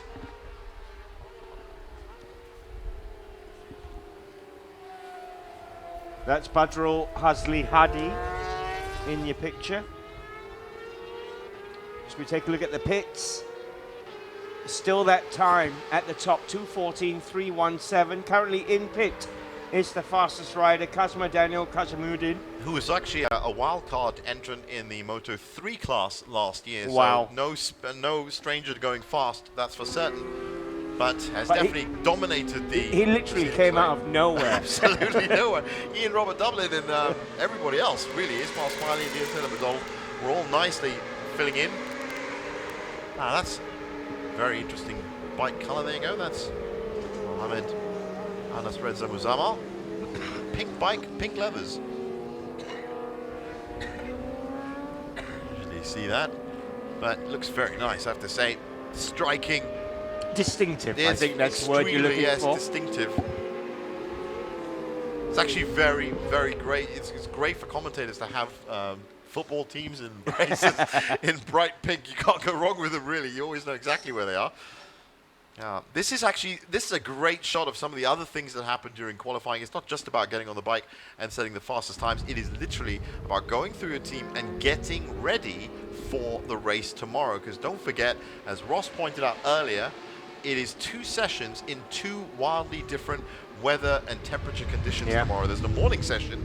I can tell you now, as a Malaysian resident, the morning in Malaysia is absolutely wonderful. It's just warm enough and there's hardly any rain. But then the afternoon session, that can be a little bit different. Now, there is Ibrahim Noureddin, and this is actually, well, this is the ZK Racing team, and this is exactly what they do. This is what they do in-house. He's telling Ibrahim Noureddin where he went wrong, where he can go faster tomorrow. And let's hope he's taking it all in. Well, he has been. Of course, last year, as we said, on a much smaller bike, the KTM RC Cup was really about picking riding lines around this wonderful Sepang International circuit. This class, Supersport, of course, is a little bit more powerful, bigger bikes. And so for a young rider like that to be coming through, then you need to get a couple of technical, mechanical tweaks to your riding style if you're going to get round a track that really does pull. This is last year's champion on your screens right now. 5th currently. Currently 5th. Sorry, Ismail, 2:15 any other year, I would say is fantastic. I'm going to be this harsh this year, Ross. I'll tell you that now. Any other year, 2:15, 4:15, and I'd say top of the grid to you. No. But it's that man there, number 9, you've just gone past, that is going to be sitting ahead of you and ahead of everybody else, because that man, Daniel Kashmayuddin, has put in a 2:14.317. That's the final corner there for Ismail Smiley, trying to break his 2:15. He's not going to make it this time. 2:15.967. Again, I told you, it's really difficult. 2:15.208 and 2:15.216 are very fast laps. As you can see on the left of your screen, they are currently occupying 2nd and 3rd on the grid, and they would be extremely fast laps. In fact, 2:15 is all the way up to the 7th bike. So that's how close it is, and that's how close the class is being pushed. Where that 3 2:14 laps came out from, I don't know as of now. Be interesting to see if Kashmir can replicate those lap times. Very difficult to replicate qualifying times in race conditions. Conditions, real-time race conditions. But it has been, of course, seen before. Now, I wonder. I said I've been very honoured and privileged to do a lot of commentating. You do as well, Ross, up here at Sepang International, and we can tell around these days just from the shade of the asphalt as to whether it's going to rain or not. It looks as if you knew I was going to say that. There is some cloud cover. You are correct. You got to bring this in at some point. I was the Malaysian Championship Series. I said the National Touring Car Championship that started in April. I was in the commentary box for that, and literally within 5 minutes of bright sunshine and a 45-degree track temperature circuit, we had a complete downpour. Absolutely complete. Not a single part of the track was free from moisture, and it really affected the race as well. Lap times in that, of course, cars at that point went down to about 4 minutes. So you got to look out for these things. Right now, I have to say it's looking like it's a little bit better, but we are getting to that point at 4 o'clock local time in Malaysia where it could happen. Talking of 4, while I've been talking, 4 minutes left in this Supersport qualifying session. I don't think anybody's going to catch that 2:14.317. Well, 4 minutes, and we're looking at Ismail Smiley. He's trying to break his personal best of 2:15.415 at the moment. That's a good second behind Kashmir Daniel. Yeah, and there are actually 3 bikes ahead of him. 3 bikes ahead of him on that 215. That is the man. There he is coming around again. He's just cruising around now. He knows he's clocked the fastest time of the day. I think It's probably not going to get beaten. This is still going to be pretty fast. His last lap was 3:51. So it's definitely 2:24. Absolutely, definitely knows that nobody's going to be assailing that. And that is really the joy of qualifying. When you go out there and you can put down a lap that literally nobody else can touch. Second fastest man at the moment, Ian Robert Dublin. He's doing very well at the early part of the session. Yep. And I think he was probably the most shocked of all of that. Now that's interesting. That's Mohamed Helmi Azman, SEK Rapido, off. Looks like he's a bit frustrated with that bike as well. Fastest. Yep. And that's the great thing about qualifying. You may be off now, but that time that you put in is going to last. So at least he managed to get a 2:15, a highly competitive 2:15.311 out. But again, 2:51, we're now getting into the single lap time when you could theoretically say that with 2:15 left in the qualifying session, you've got 1 lap left. It doesn't really work like that because you've got a lot more factors to take into account, but definitely coming into that last ditch attempt now. There's a lot of, see, I told you, you can't go wrong. You can't go wrong when you have pink leathers. And actually started late, Mohamed Anas Reza Uzama. 2:37. SBK Racing Team, yeah. The fastest time. 22nd on the grid and has actually moved up a spot now that Mohamed Azizul Ibrahim has moved down as 2:39.438. So we're looking at a 25-second spread between the 23rd and the first placed riders here in Supersport. We've already had one qualifying session, of course. And that was a really impressive 2:34 from Surya Narayana in the Super 250. And looks like he's now going to be followed up by Kashmir Daniel Kashurin, who, as Ross pointed out of nowhere, came up with not 1, but 3 blistering laps. Now, once again, if you want to find out or keep track of the Malaysia Superbike Championship 2018, which is what you're watching, you can, of course, join Ross and myself at qualifying and race day for every one of these weekends that be happening all throughout the year, with the double header, of course, happening to finish off round 4 and round 5. Final minute of qualifying then in the Supersport category. Or as I was saying, you could not only watch us, but you can get up to the circuit as well. 27th and 29th of July is round 2. 14th of September is round 3, and then that double header, round 4 and round 5, will be happening on the 5th and 6th of October. So just heard from race control that the checkered flag is being readied on the start line. Checkered flags aren't just used for finishing races, they're also used for finishing pretty much every action that happens on the black stuff, which is the main track. And following that train of thought, of course, all flags, in fact, when you're on the black stuff, be it red, yellow. And as Reza Mutsamel looking to try and break 2:37, he will. 2:36.245. Well, it looks like we're all done now. There's a slew of bikes in the pits. Kashmir, Ian Robert Dublin, and Mohamed Ibrahim Noureddin. We saw him in the pit earlier. Well, he's been joined by the top 2, so they're off. It looks like, and there's the red flag right now. So look, there's the checkered flag. So Supersport qualifying is done, and it is Kashmir Daniel Kashmiruddin with a 2:14.317. Absolutely outstanding stuff from him. Now, So it's all about replicating what he did today, Kashmir, in tomorrow. Twice. Yep, twice. Tomorrow, once in the afternoon, under once in race the morning. conditions. Yeah, it's never that easy. You just have to replicate once. You always have to replicate twice. So, we'll be getting the full standings coming out soon. As you can see, the rest of the bikes coming through. Still 2 more qualifying sessions to go through. If my voice can take it, Ross, I have to say, I really didn't expect to have the fantastic run from Surya Narayana in the Super 250, but then 3, as I said, 2 blinding 2:14 laps in the Supersport class. Superbikes are up next, the big boys, and Superstock will take us from 5 to 5:30.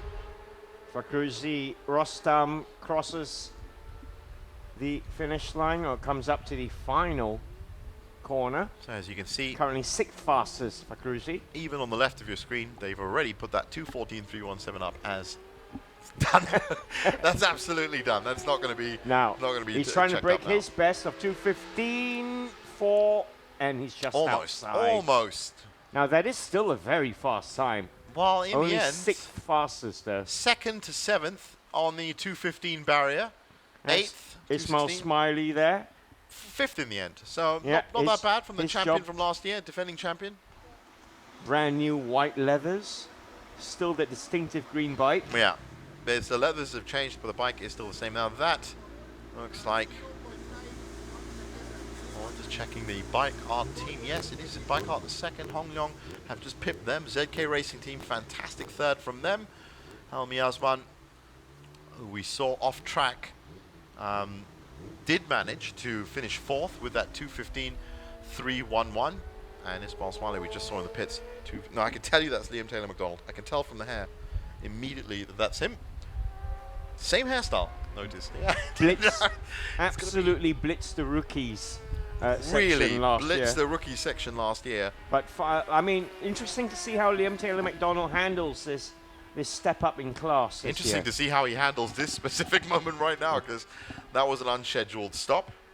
I think that's got to go down in race control as being an unscheduled stop, actually. Well, We'll let him get away with it. 2:15.501, his best time for today, Liam Taylor McDonald. Well, you know, the great thing about stats, Ross, is that you can really sit back on them. And as I said, from the stats that he put down in this class, or in the rookies class last year, I should say, with straight wins from basically round 1 all the way through, means that you're always going to expect him to put a really fast lap in. But 7th for him overall in the end as he comes in.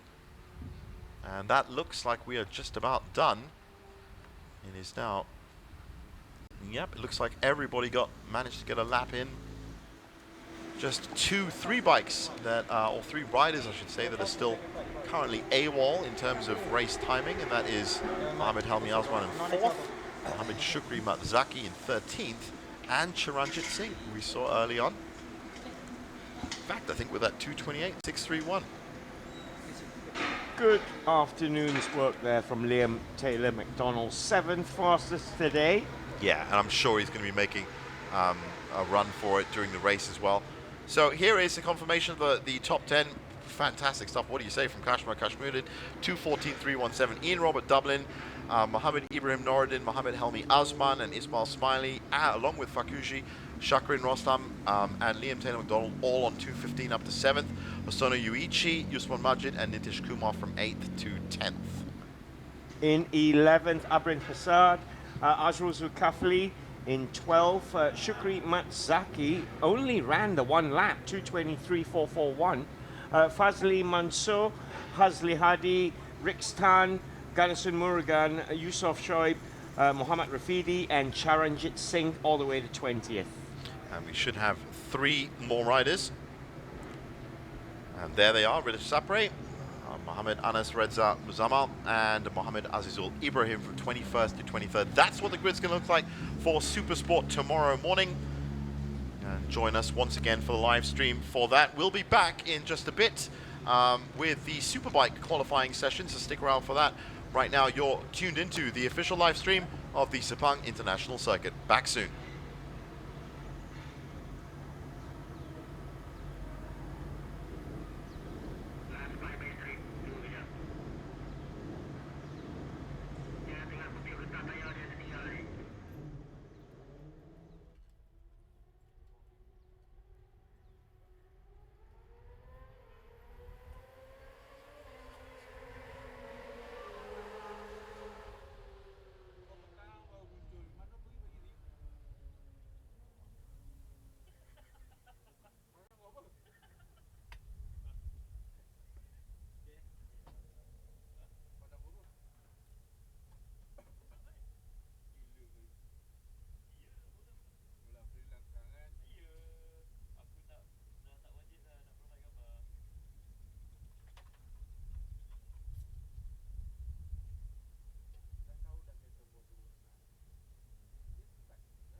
Welcome back to the official live stream from the Sepang International Circuit.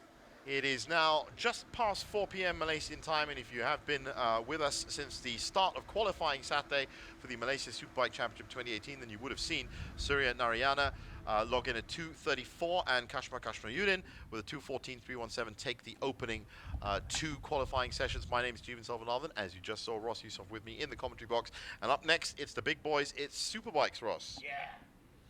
Absolutely It looking always helps. forward to the Superbikes. If it's going to be half as exciting as the Supersport category, we are in for a treat.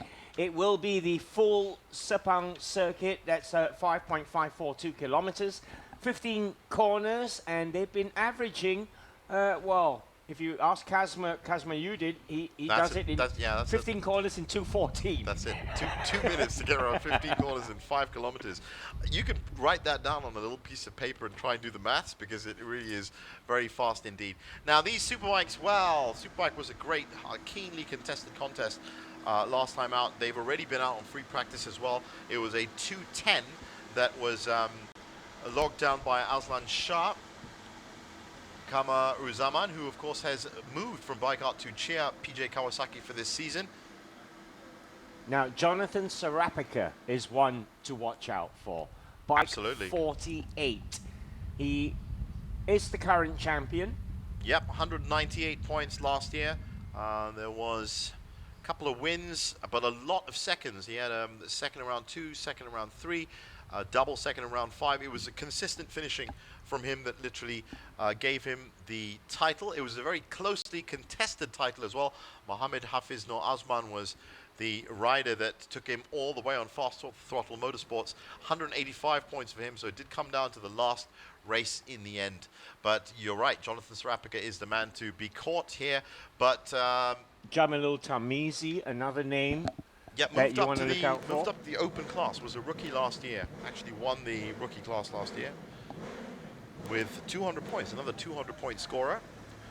Good straight 5 wins from round 3 to round 5 last year. And that's pushed him into the open class now. So the rookies we have got, Naway Der, Hadi Abdul Samad, Mohamed Mazlan, Ong Sun Kiat, Saiful Fazli Nordin. That's bike number 6 in your picture. Just got the thumbs up there from Tan Ming Chow. And look at that, racing levers, state-of-the-art racing levers. That's what motorcycle racing levers look like these days. And as you can see, on a hot day like this, you need to really plan when you're going to put those on, because not only do they add a lot of kilos onto your general body weight, but as you just saw, they actually affect the way you walk as well, with the back support, the knee supports. But it is very hot indeed. Now, track temperature earlier on this afternoon, around it hit the 50s, didn't it? 55.3 degrees. We haven't seen any rain, so it's definitely going to be up there. Usually it's around about 45 to 46 degrees. But inside the leathers and inside the helmet, you're talking about going up to 60 degrees at least. So you need to be physically fit for certain. Not just to control the bike, these 1000cc bikes, but also just to make sure that you can get through. It is, I suppose, with 12 laps, a little bit easier on race day to get through them all than in qualifying, because you want to make sure you can get. Here's a lot of sitting around and making sure you can get out for it. But they will. That pit lane will be open. Yep, in a minute before the bikes hit the track. 20 riders in total in this Superbike category. And as we said, Aslan Shah, the big name anyway in Malaysian motorsports, made the switch in terms of teams and was the fastest in free practice with a 2:10. And with a 2:10, just throwing back again to Kashmir Yudin with a 2:14, that's almost a Superbike time that he put on there. That is Muhammad Ramzi in your picture. That's a beautiful Suzuki bike. Yeah, and that's a really great shot of the tire warmers. Little oven mitts, and now qualifying is open. Just heard the klaxon going, and there they are. Man with the red flag and green flag has put down his red flag and is now just ushering the bike. So currently out on track then, Aslan Shah, Kamarul Zaman, Saiful Fazli Nordin, Jonathan Sorapika, Rajni Krishnan, Lowe Der. They're all slowly getting out there. Now, those are probably the names that we'll be mentioning quite a lot as well. 6 bikes out already on track. And there's a bit more of that balance from these That's bigger Jonathan bikes. Sorapika there, the yellow bike 48. 99 Lowe Der in your picture. Now, we were actually wondering if Jonathan Sorapika and his team, of course, were going to change their livery in any way. Doesn't look that way. So as they all cruise round, 9 bikes out now. That's Aslan Shah. And that is the man we've got to look out for. Fastest in free practice. And look at the way you ride the big bike. It's falling off half of it at times. Leading into the corners. Upping that cornering speed. This really is the half hour where you can pick your racing lines. It will be very different during race time tomorrow. 11:15 and 3:15 are the scheduled race starts for race 1 and race 2. So very hot in the morning, possibly raining in the afternoon. As we said, so far, thankfully I should say, no sign of rain up here. Well, that's a big out for, well, thanks to the tyre barrier for that. And look, the doctors are on hand, medical staff are on hand. How far away he's ended up from his bike. Now, that looks like that was Hamdan Ahmad. I'm not sure. It is Hamdan Ahmad that has taken what looks like a really, really big fall On his first lap. on his first lap out. So I don't know if that's a steering problem. Certainly a problem Well, of some sort. certainly a problem now. He's refused the stretcher, so that's good. But I don't think anybody expected an incident like that so early into qualifying. Just 3 minutes in, and we've lost, I think, yeah, it looks like it's Hamdan Ahmad. Aslan Shah Kamarul Zaman is lapping at 2:11 at the moment. He is the fastest man on track. It is, you're right, first lap's done. 2:11, 8:51 is the current, the fastest lap. So Aslan Shah has put that one down as a benchmark for everybody else. Lowe does put in a good first lap, 2:15.260. Currently second fastest. But Aslan Shah is powering around sectors 1 and 2 on Really lap is, 2. isn't he? Wants to set that fast time early. Jonathan Sorapika, first lap, 2:26.800. Well, I think he's going to be upping that speed very soon as Aslan completes this. Aslan should be going up to the top of the rankings with that 2:11. Also logged on is Ku Chien. It's going to be faster than 2:11. Currently, Aslan Shah is motoring Wow, that's around the track. 3 sector records, 27 flat, 29, 9 and a 40.3. Sector 3, the longer sectors, roughly about 4 or 5 corners for each of these, which is very easy math, 15 corners, 4 sectors. There we go, 2:10.826. Currently the fastest man, Aslan Shah Kamarul Zaman, bike 25. And that was essentially a carbon copy of his free practice time. So it'll be interesting to see if he can break the 2:10 mark. Rajini Krishnan on bike 67, 2:12.826. That's a good lap from Rajini. That's a very good lap from him. And then there's a 6-second gap between Jonathan Sorapika and himself. Jonathan Sorapika now 2:18.594. Lowe Dares moved up to 4th of the 2:25.752. And Aslan Shah is continuing. Fastest in sector 1 on lap 3.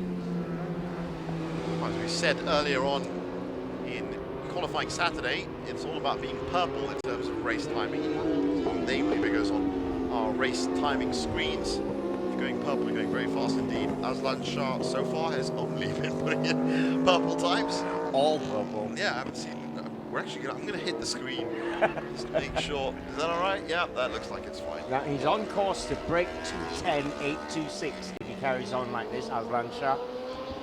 Absolutely, the sheer momentum from going around that fast would be enough for him to do it. Currently riding with Saiful Fazli Nordin, bike 21. 58 is Teo Yu Jo. That's positions 8 and 9 at the moment. Still well over 20 minutes left in the qualifying session. Just that one rider on the 2:10 mark. That's Aslan Shah. Nobody on 2:11. Rajini Krishnan comes in second on 2:12. So, in fact, it's exactly 2:10.826 and 2:12.826 is exactly 2 seconds. Are we going to see Aslan Shah go under 2:10? I think on his third on lap. his current increase, he should be at a 2:10.5. I would have thought. He's now at a 2:10.8. We'll see now. That's a 2:7, 2:8. Now, Wow, that's going to be really fast. Rossley. 2:10.1. Wow. That's brilliant. Absolutely blew straight past my estimation. I will stand corrected there. Man on your screen right Really now. did expect Fastest man on track. Only setting purple times. Okay, now I'm with you. Now I'm with you with the 2:10.108. I think now he might seriously break Now, 2:09. Rajini Krishnan and Ramdan Rossley are both on 2:11. That's a vast improvement. Yeah, and they're 5 seconds still ahead of Jamalul Tamisi and Jonathan Sarapika on 2:16s. Yen is after them in 6th with a 2:19. Ahmed Mazlan, Nick Hadi, Nick Mahmood, and Tan Ming Cho are 2:20, 2:21, and 2:22. So that's already 12 seconds behind Aslan Shah. And Saiful Fazli Nordin, number 21 bike, 2:26.157 is going to put him currently in 15th.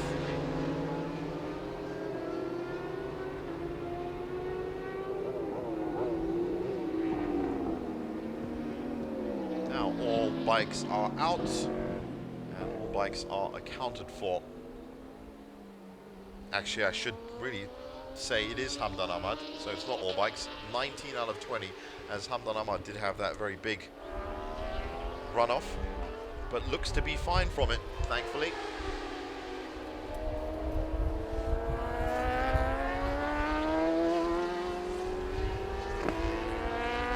.210 is still the mark to be set by Aslan Shah Kamarul Zaman. Not for very long, as here he comes up the back straights. It's a slower lap this time. His 4th lap is on. Actually, no, sorry, I stand corrected again because that isn't actually him. That looks like Hadi Abdul Samad, and that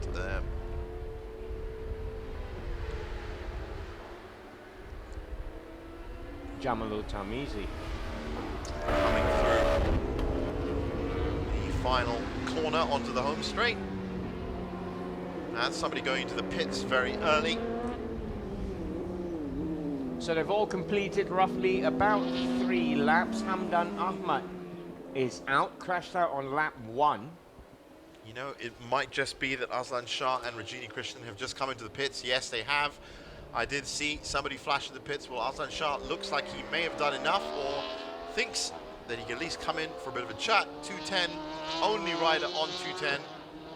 Rajini Krishnan has also joined him in the pits from Team RACR. 2:11.157. So those are the 2 top times that have been set so far. Jonathan Sarapika is on a very fast 5th lap at the moment. 3 sector best times. Definitely trying to push it. Question is whether he's going to make 5 seconds off that. Slowly coming up to speed, Johnny Sarapika. Defending champion from this class, of course. And he doesn't have anything to prove in this opening qualifying session. It is over the 5 rounds.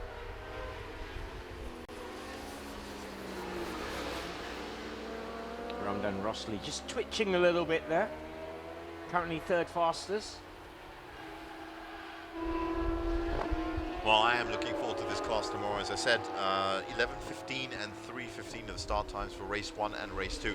Full day of racing action though. We do urge you to join us on the official live stream. Ross and I'll be here bright and early, 9 a.m. for the Super 250s. It'll be headed up by Surya Narayana. Meanwhile, coming into turn 15, big drift into turn 15. That is Mohammed Ramdan Rosli currently in third. Trying to... TOC HKM It's a very fast Toyo time here Racing from Ramdan. TOC Automotive College. Just joined. 2:11.347. It's close, but really you're going to have to get in the 2:10s to get a gasp out of me, Ross. I think that's what Azlan Shah has done. But yes, a big shout out to the TOC Automotive College. Regini Krishnan sponsors this year have come in the pits. up into third spot. Their team, the TOC HKM Toyo Racing team, used to be the HKM Racing team, of course, running BMWs last year, I remember.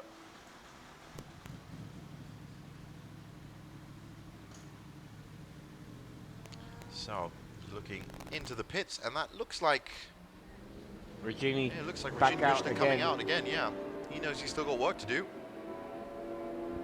Is that in fact Azlan Shah that was just in front of him? Maybe. Well, that's definitely Regini out. No, Azlan Shah still in the pits. So, a chance perhaps for this man. Of course, he's lost his momentum now by coming into the pits, so he's going to have to refine that rhythm. He's got 18 minutes to do it. Jonathan Serapika, defending champion, is getting faster, but incrementally, very slowly. Ramdan Rosli is getting faster. 2:11.347 is his fast time.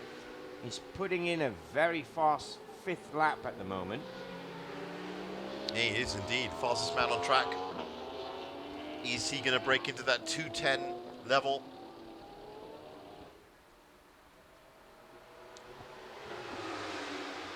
Well, there is Jonathan Serapika. Always a nice thumbs up for the camera. New leathers, of course, this New year. leathers, same bike, the same bike bike. livery. But yeah, everyone's gone and invested in new leathers for this What season. combination of colours. It is. But again, in the commentator's book, nicely welcomed. Nicely. Great. The more distinctive you are, the better, really. Always helps. It's not easy, you know, Ross. These bikes just move around the track so quickly. As you can see now, getting into 4:30, this is what we mean about different track conditions. Superbike and Superstock. Yep, 16 minutes left for qualifying. Currently, fastest man, Azlan Shah Kamarul Zaman, 2:10.180. He's in pits at the moment. Unbelievably fast, and also mirroring the 2:10 that he set in free practice as well. Once again, if for any reason this qualifying session gets cancelled, be it for rain or incident, then it is the free practice times that will become the grid. Right now that rule is in effect, as Azlan Shah is cleanly ruling the roost. 19 bikes of the 20 starters are out. The spread is roughly 13 seconds, 2:10.1080 to 2:23.226 from Teo Yu Zhou in 19th. You can see Hamdan Ahmad is still out of the running. Regini Krishnan, first lap after his pit stop. Very slow around the track. Now, Hamdan Ahmad is actually out on track again. And it's a very interesting situation with Hamdan Ahmad because remember that incident which saw him go off track, which actually needed the medical staff, happened on the first lap, which means he didn't actually log a lap time. Now, if you are going to start the race, you have to log a lap time. And there is a very technical rule about being 109% as fast as the fastest rider, so he does have to put one out. Now, Jonathan Serapika now, very fast 6th lap, very fast sector 2 and sector 3. Yes, definitely getting faster for sure. Now, he's looking to break 2:15. He's almost certainly going to do that as he comes around the 15th bend. Now, this should be, well, that is the start line.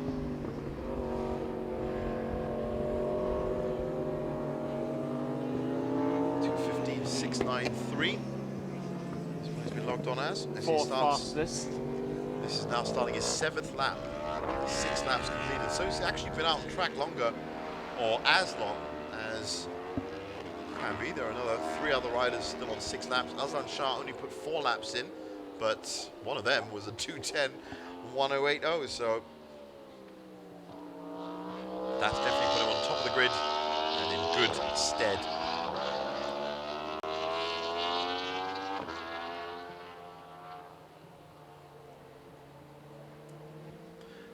Jonathan Serapika leaning through, rolling nicely. Still got those pictures in my head of Jonathan Serapika celebrating his championship win last year. There was some it great was literally scenes, right outside our commentary position.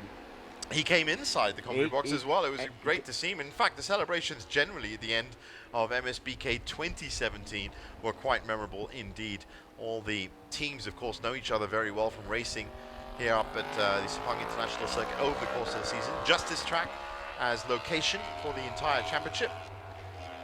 So it was great scenes at the end of last year. Fast looking lap here from Jonathan Serapika, currently on lap 7. Sector 1 time of 28.098, sector 2 30.501. Definitely looking faster, but still Aslan Shah in the pits. And nobody has come close to beating that 2:10.108. Aslan Shah's only done 4 laps. Exactly. Rajini Krishnan, Mohammad Rabdan Rosli onto their 7th laps now. They've been trying to hack away at that. 2:11.973 and a 2:35 from Rabdan Rosli. Yeah, Rajini's as he came into the pit. So Rajini's right picking now up the pace. Yeah, he's definitely set himself up for a big charge at the end. I think Jonathan Serapika will be happy if he gets onto row 2 or row 3. Currently, he's on row 2 in 4th. There is Aslan Shah. He doesn't need to come back out again, does he? I think he's debating that in his head right now. Should I? I think it's going to depend on whether Rajini Krishnan gets closer on this lap. 12 minutes is it's a big gamble. If you're going to stop at 12 minutes, you're giving a great advantage to the rest of the pack to come in. This is Lo Wei De, currently 15th fastest. Was much higher up in the table earlier on. 2:24.834 fastest, but a 2:59 was the last lap logged. And it's a 2:41 this time. So, yeah, so it just goes to show you that it's not always the increasing spiral. Sometimes you can get slower and slower, and it's got to be very frustrating as well. Now that there is Mohammed Taufik Razali. Very happy to be getting out. Now Jonathan Serapika has broken 2:15, 2:14.704. He's trying to go faster than that now. And currently that on lap 8. Is a great shot of a rider in the MSBK Championship starting up his bike. Now there is Nick Mahmood on an out lap, 2:21.261, fastest for him so far.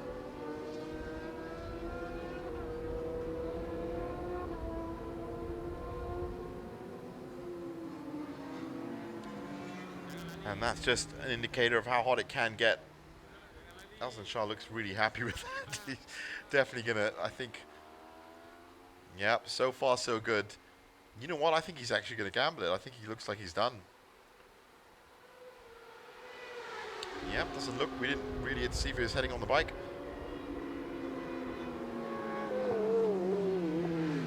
That there.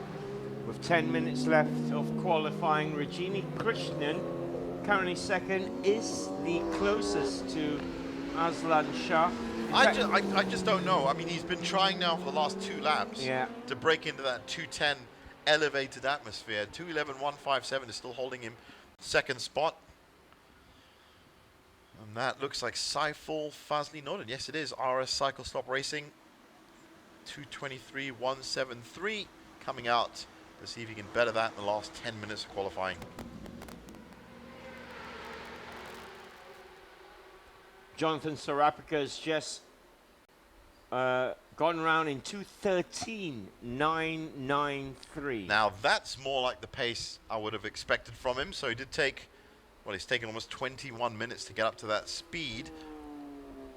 2:13 should see him stay in the top 4. That's basically a 3-second gap now between him and Jamalul Tamisi in 5th, sorry. So it's Aslan Shah, Rajini Krishnan, Ramdan Rosli, and Jonathan Sarapika on rows 1 and 2, with 3 seconds defining them. This is Nick Hardy, Nick Mahmoud. At the moment, 8th fastest on his outlap on the BMW. That proved to be a very reliable bike indeed. And in fact, the overall champion from last year, Mohammed Farid Badrul Hisham, was also on a BMW.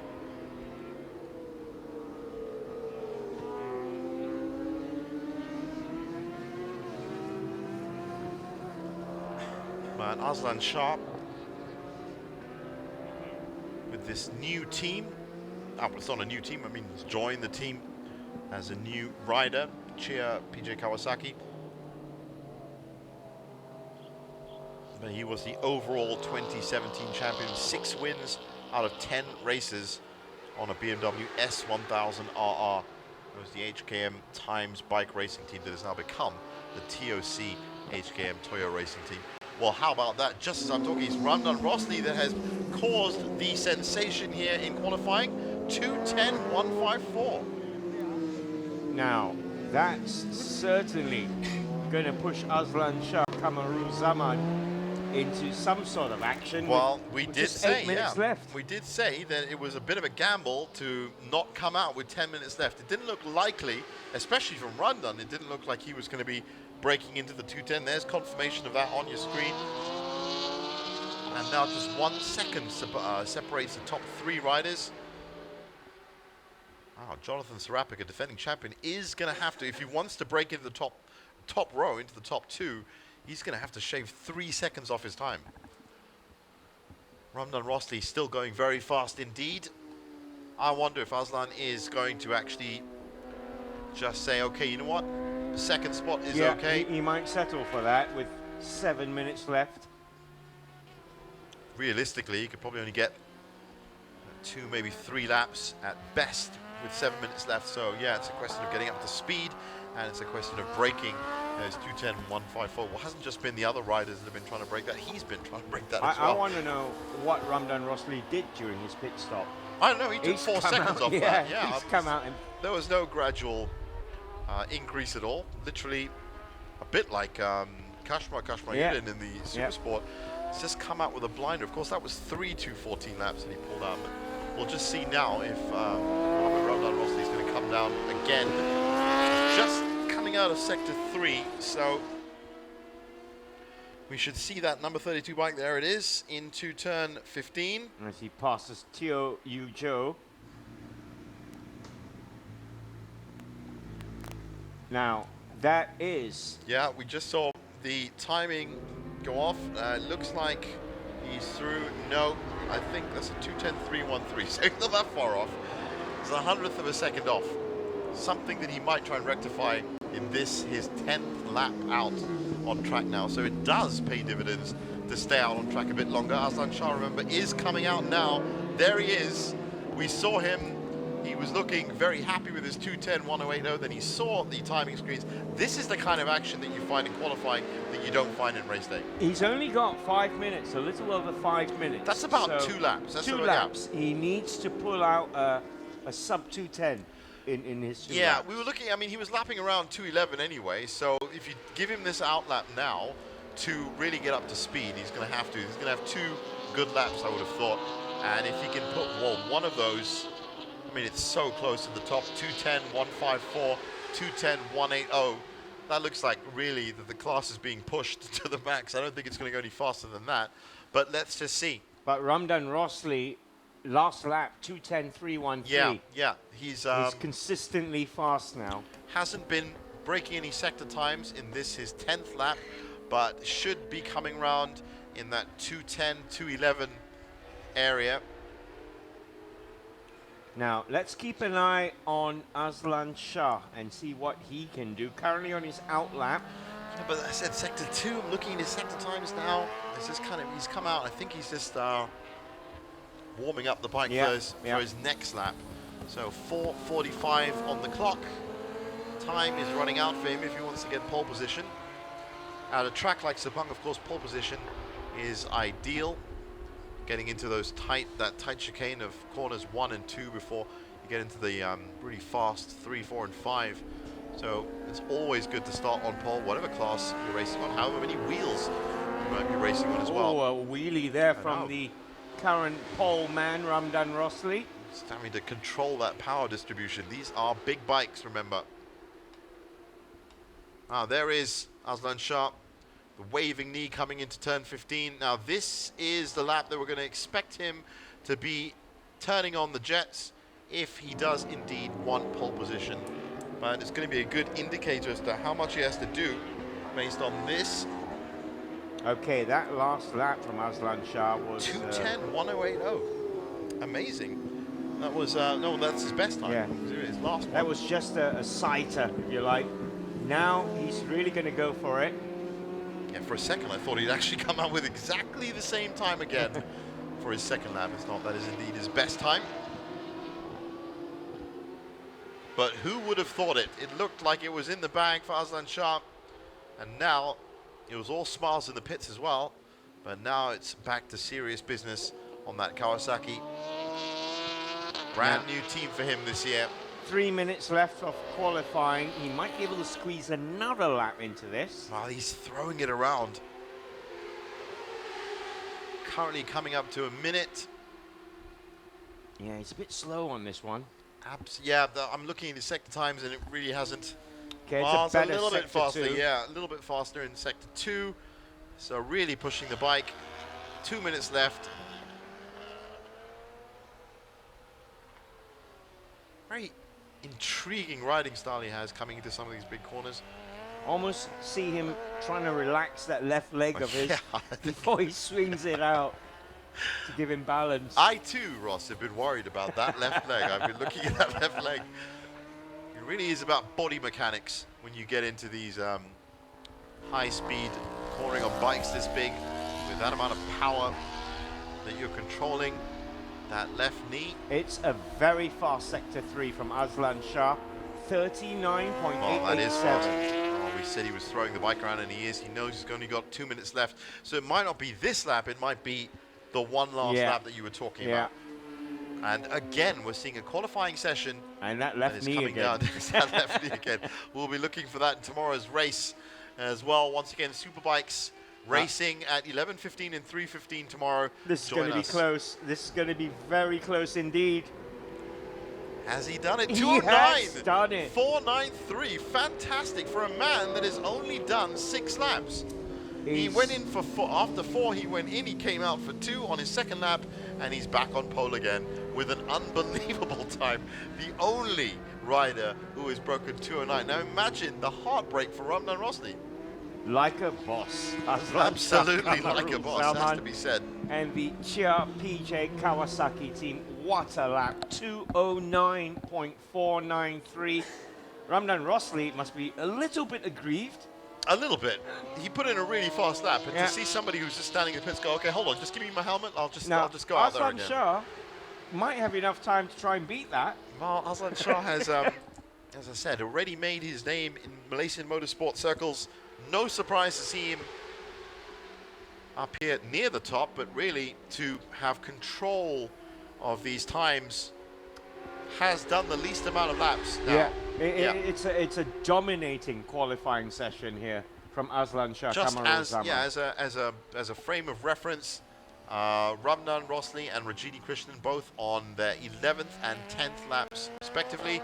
Aslan Shah is on his 7th, and he wouldn't have come out again if Ramdan Rosli had not made that sudden headline of getting the 2:10.154. Now, I don't think he would have come out again. Currently on sector 3, Aslan Shah. Keep an eye on him. He's trying to break 209.493. I'm shaking my head, but I'm not saying anything because when you said that, that sounds like I have to get the piece of paper out and start doing some calculations. That doesn't seem right. Anyway, here he is. We're going to see him onto the back straight. That's turn 13. No, it's turn 14, I should say. I think it's going to be just outside, but it's 209. That's the time. 209.493. I wonder if we'll see everybody else using that unique left leg technique coming into turn 15.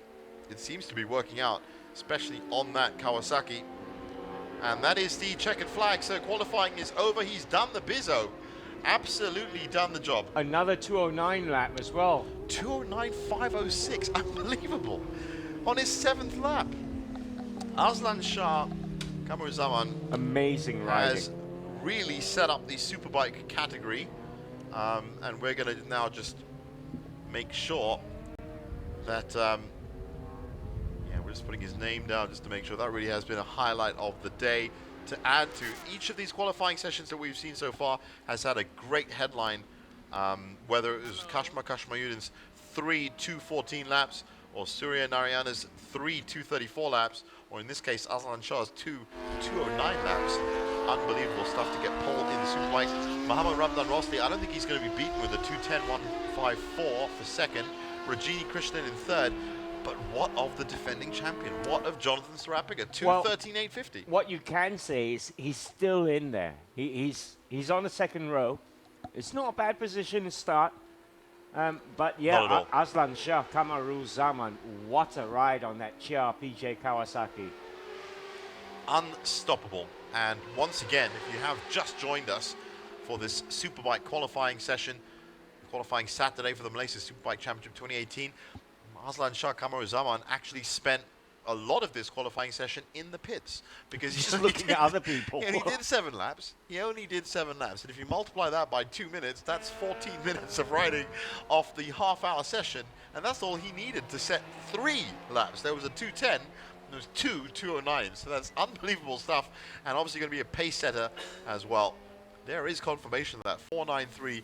And just to add to that, his final lap, his 7th lap, was 2:09.506, which is still better than second placed Ramdan Rosli. So really, hats off. Rajini Krishnan, stunning last lap from. Oh wow, yeah. From the man. 2:10.464 to join the 2:10 club. So in the end, one rider on 2:09, that's Aslan Shah, of course. 2 riders on 2:10, that's Ramdan Rosli and Rajini Krishnan. Jonathan Sarapiga on his own at 2:13. Jamalul Tamisi, great for the TOC HKM Toyo Racing team, brand new team, of course, 2:14. Then it's 2:16 for Kuchien in 6th, 2:18 for Mohamed Mazlin in 7th, and Mohamed Hamzi Ramzi and Shamsul Akmal take us up to 8th and 9th, with Nick Mahmood in 10th. But really, all eyes on 2:09.493 from Aslan Shah, who seems to have stopped his bike now. Which is odd because that's where Liam Taylor McDonald stopped his bike as well. I wonder if it's actually it's a team thing as opposed to anything else. But his job is already done, and he'll be starting on pole position for the 11:15 race tomorrow.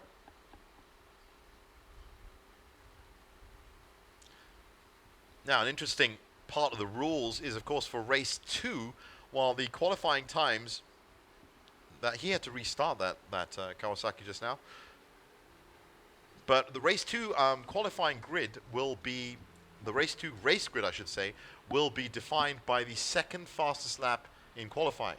So Aslan Shah is going to have pole position for race 2 as well, after having 2 2:09.506s. That's pretty impressive stuff. That's a great afternoon's work for 7 laps. Yep, and I'm sure his brand new team, the Chia PJ Kawasaki Racing team, are going to be very happy with that output, all in all. Questions probably for Jonathan Sarapiga when he comes in as to, well, really it was a question of the other 3 bikes ahead of him just going very fast. But he did have a big fight with Rajini Krishnan on track, of course, all of last season. So maybe that row 2 is going to create some headlines tomorrow. But it's Aslan Shah and Ramdan Rosli, it's going to be great to see them flagging off and getting into turn 1. The language style there of Aslan Shah walking back to the pits. Yeah, he threw his arms up like, I'm sorry, I couldn't do any better than that. So better than that, 2:09.493. Yeah. What a great ride from Aslan Shah Kamaru Zaman. As we said, Ramdan Rosli and Rajini Krishnan in 2nd and 3rd with 2:10s. Jonathan Sarapiga in 4th. Jamal Tamisi, Kuchien, Mohamed Mazlan, Mohamed Hamzi Ramzi, and Shamsul Akmal up to 9th, and Nick Mahmood in 10th. In 11th, Hadi Abdul Samad. Abdul Kadir Mansour in 12th, Tan Ming Chow in 13th, Saiful Fazli Nordin in 14th, Ong Sun Kiet, Lo Wei De, Muhammad Taufik Razali, T Wee Jin, Teo Yu Jo, and Hamdan Ahmad. And takes look us at that up time, to Hamdan Ahmed. 20th. 0-0. Yeah, just the one lap. Oh boy, didn't finish Well, his no, one lap, there are did he? now going to be questions as to whether Hamdan Ahmad will be allowed to start the race tomorrow, because That's as a I was good point. saying, Yeah. you do have to complete. It is a very technical term. It's very difficult to understand as well. 109% of the fastest rider in your class. So 109% of 209.493. If you can do the calculations, then 109% on top of that is going to be the minimum time that Hamdan Ahmad would have had to have logged if he is to start tomorrow. If that doesn't make sense, check it out on the www.sepangcircuit.com under the Malaysia Superbike Championship. It's a rule that I didn't actually expect would come into play today, but Hamdan Ahmad has said it was very unlucky to have that out at the So, beginning. yep, we are done with the Superbikes. Congratulations to Aslan Shah Kamaruzzaman. He will be on pole tomorrow. Still to come then, the Superstock, and we will have that right after this short break.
Welcome And back to the Sepang International Circuit. It's been a full day of qualifying. We've had 3 categories so far, the Super 250s, the Super Sport, the Super Bikes, and now the Super Stocks will be out on track very soon. I'm Ross Yusof, and joining me is Jeevan Selvanathan. Jeevan, I can tell you, what are your weather prediction?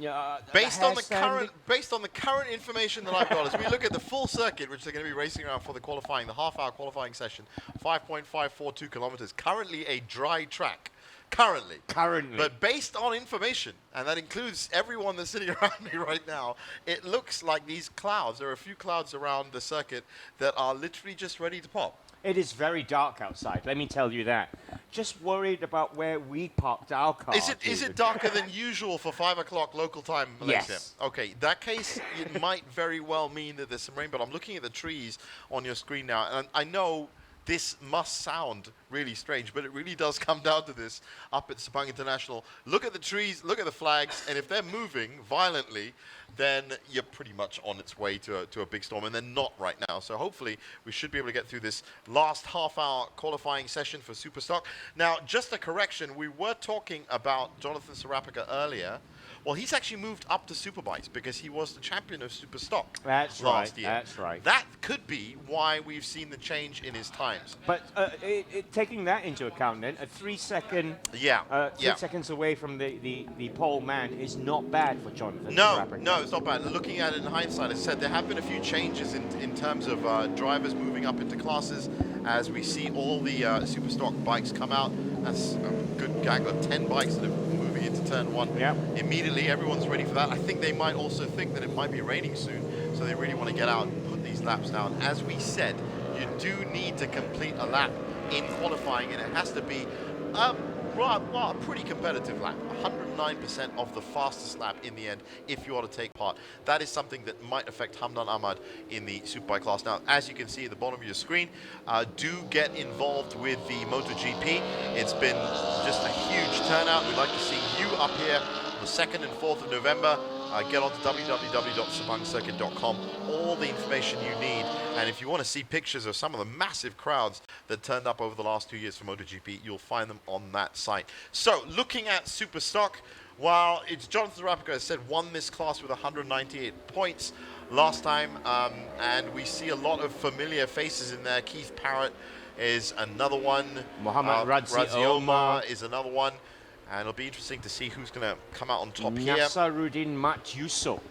Was a name we mentioned a lot last year as well. It was the TOC HKM Toyo Racing Team. Very exciting partnership that's happened between the HKM Racing Team and TOC Automotive College, one of the finest motorsports colleges. You should check out their site. They're now involved, and they've set up this wonderful team. It's actually Amirul Hafiq Azmi, the number 80 bike, that came up with the fastest time, which was 2:14. Wow. Now, we've already seen a 2:14 today. That was the unbelievable 3 laps that Kashmayuddin put in the Supersport class. He's on pole for that. Super 250. Aslan Shah for that 209 is on pole for the Superbike class. So really, it's Superstock, and we're looking round about that 2:14. Now, the bike's coming into turn 15. So this will be their first lap, 27 minutes left on the clock. We're still awaiting 3 bikes. Keith Parrott is still not out on track yet. Okay, they're slowly making their way out. They are all coming out now. One by one, they'll make their way out. We saw exactly how quickly things can change. The clock on the top of your screen denotes the amount of time left in qualifying. 27 minutes left, 30-minute sessions, and the idea is to go round in the fastest possible time. Absolutely, any identical times, it will be the second best time of each of the riders that will determine who goes on top. Of course, hasn't happened yet, but you do have to have that consideration in the rules. Apart from that, really, it's all about just finishing. Sharul Nizam Ramli at the moment, bike 28 is lapping 2:20.338. Another 2:20 from Abdul Aziz Al Ikram. As we look at Nazaruddin Mat Yusuf in your picture, bike 52. Yeah, it was a great performance from Aslan Shah, former Moto2 rider, of course. One of the riders that has been developed or has been using Sepang International over the years. Hafiz Sharin, of course, the big Moto2 rider is now in MotoGP. We're seeing him in November. Adam Norodin, current Moto3 rider. These are new colours, aren't they, for Nazaruddin They Mat do Yusuf? actually look that. I was about to say, that is a beautiful colour for that BMW. Yeah, very nice indeed. Very striking. It must be great kitting out these bikes. Now, once again, if you are new to the entire Superbike Championship, these are road production series bikes. MotoGP, very much the prototype racing class, and is allowed to use some pretty high-tech materials, a lot of carbon fiber, magnesium, a lot of alloys in the chassis. Well, these are absolute road chassis stock bikes. Can be tweaked, of course, up to racing standards, but you do see these bikes out on the roads. A 213 has already, 213 has already been set, and that's just with 2 laps done. That's faster than he was. It's Amirul Hafik again from the TOCH game Toyo Racing Team. 213.574. Well, if you're going to do something quickly, you may as well do it the first couple of laps. Yeah, wonderful riding from Amirul Hafik. Nazaruddin Mat Yusuf 217.623 on his second lap.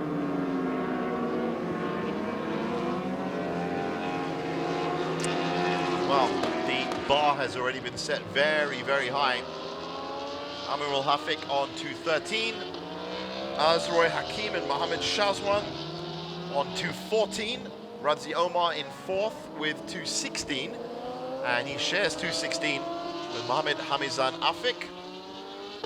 And then Razali bin Masud and Ahmad Khan and Nazaruddin Mat Yusuf all on 217. Keith Parrott on a 219. And the top 10 rounded off by Mohammed Harith Baharin, who's also on a 219. So 6 seconds separating the first 10 and 15 seconds separating the first 17.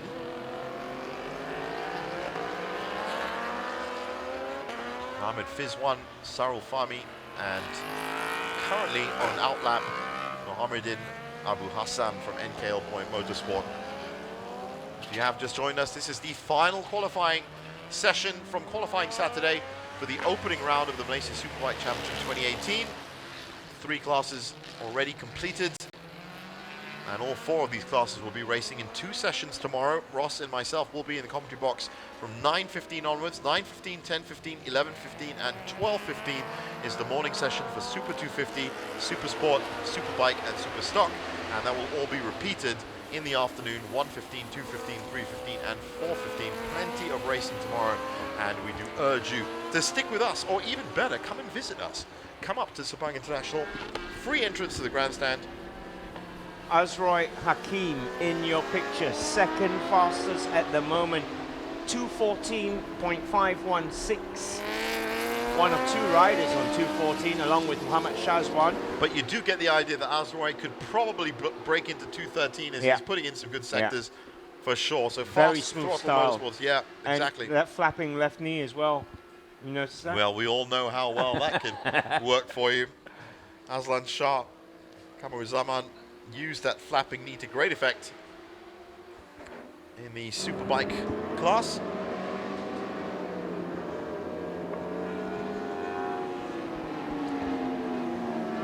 Once again, Hakim has. Big thanks to all of the Sepang International Circuit. I can tell you now we've just been provided with more food. Oh. It's great, it's great stuff, isn't it? They really do. But not just in here. I mean, of course, with the logistics and the officials and the stewards and the marshals all out for qualifying Saturday. Now that man, Azroy Hakim, has just broken 213. 213.943. 2 riders now on 213.943. Once again, faster than free practice. That was Amirul Hafik with a 214. So, but that is a slow grinding halt for Azroy. Oh. Well, he's already put in a 213.943, and it looks like, wow, look at that. He's dug in nice and deep in the gravel pit. And he's going to need some help lifting He's that bike going to out need for some sure. assistance, that's definitely. I don't think that's going to work for you, mate. Got 21 minutes to get that out. The marshal's going to be helping out. That's somebody else in the pits right now. 3 bikes in the pits. That's Sharul Nizam Ramli. Looks like they're just checking the electrics on that. And as predicted, a little bit of a push out of the gravel pit. And that's absolutely fine in qualifying. Now we can get back to the real task at hand, which is bettering not just his 2:13.943, Now, but also Mohamed Radzi Gazmi's Omar, 2:13. currently 4th, bike number 90 in your picture there, just gone. He's putting in a very fast lap. Currently, 2:15 is his fastest time. He's set to break that on his 4th lap. Well, there's a couple of riders now that are moving up. I was about to say Radzi Omar, he's just put in a 2:13.857. So 3 bikes now on 2:13. Hafiq Azmi, Radzi Omar, and Azroy Hakim, who just came out of the gravel pits. Now, Azroy's going to have to get back up to speed. He is indeed. That's Ahmad Khan just coming out of your picture now. That should be Nasruddin Mat Yusop. As we had him know, it is. Now, Muhammad Hamizan Afiq, 95, bike 95, he's putting in a very fast lap. 2:15.466 is his fastest, but he's still going. Absolutely. And that is the time right now. 2:13.574, just 0.03 of a second ahead of Radzi Omar. And then another 400ths away from Azroy Hakim in 3rd. So this a great result, as I said, for the TOC HKM Toyo Racing team. Brand new team for this year with the input from TOC Automotive College. You just see that TOC on the front of the bike. And they've had a good day so far. They've had a great day, in fact, and we'll be talking a lot more about that tomorrow as we get into the 2 races. This, of course, their opening round in the Malaysia Superbike Championship. So far, everything going just according to plan.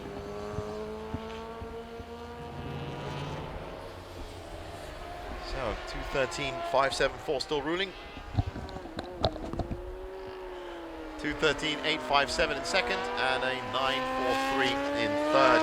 Azroy Hakim probably hoping that he didn't pick up too much gravel on those tyres. He was only out for 4 laps, so possibly tyres not as warm as they could be. And he could be a bit lucky.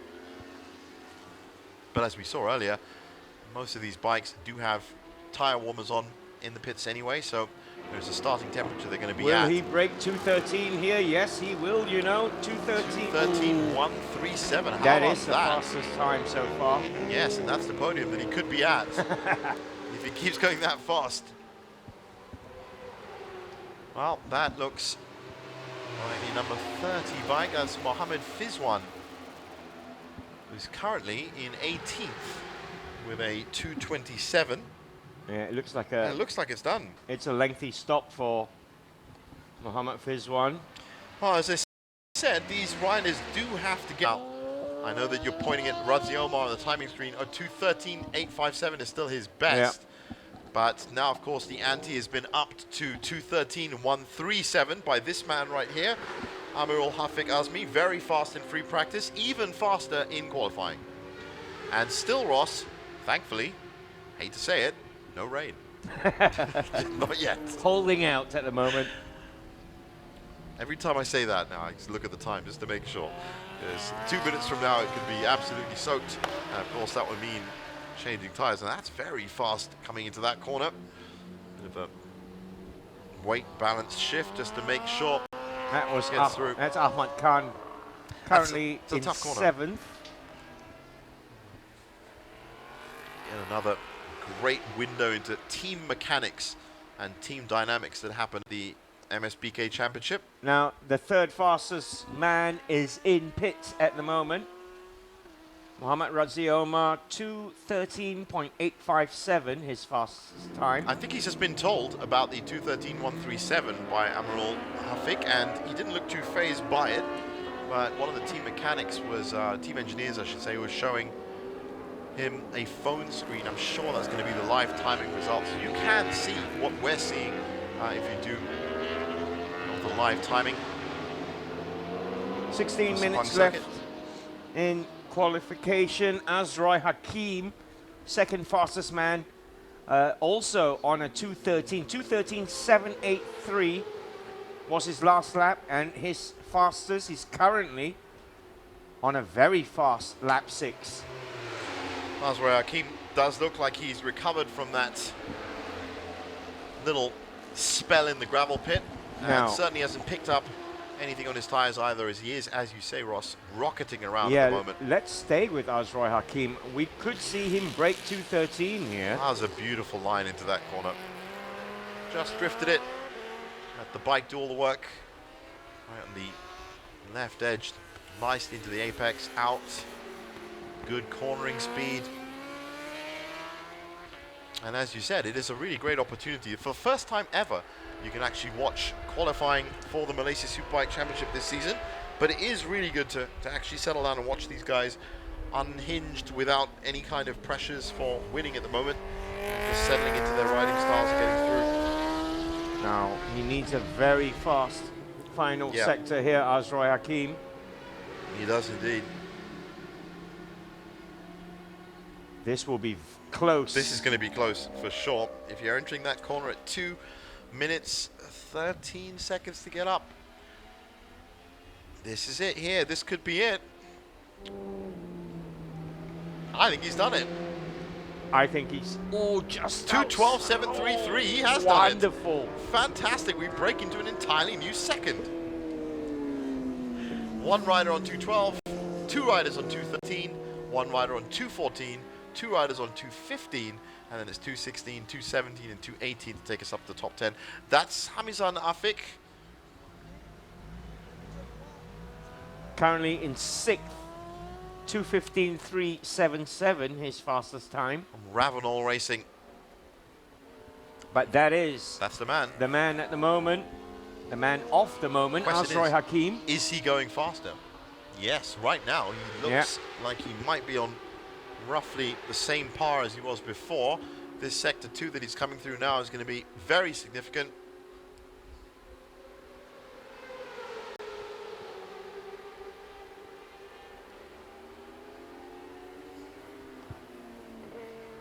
Well, can he go even faster than this? 0.04 of a second faster than Amirul Hafik that ruled free practice. Was out in the gravel pit, remember? Yeah, that's right. Digging his tire in deeper and deeper. Yeah, in the end was helped out by the marshal, so it has already been an interesting qualifying session for Azroy Hakim. But this would be great for Fast Throttle Motorsports to be on the top of the grid. So Superstock will be racing at 12:15 and 4:15 tomorrow, ending off each of the sessions, morning and afternoon.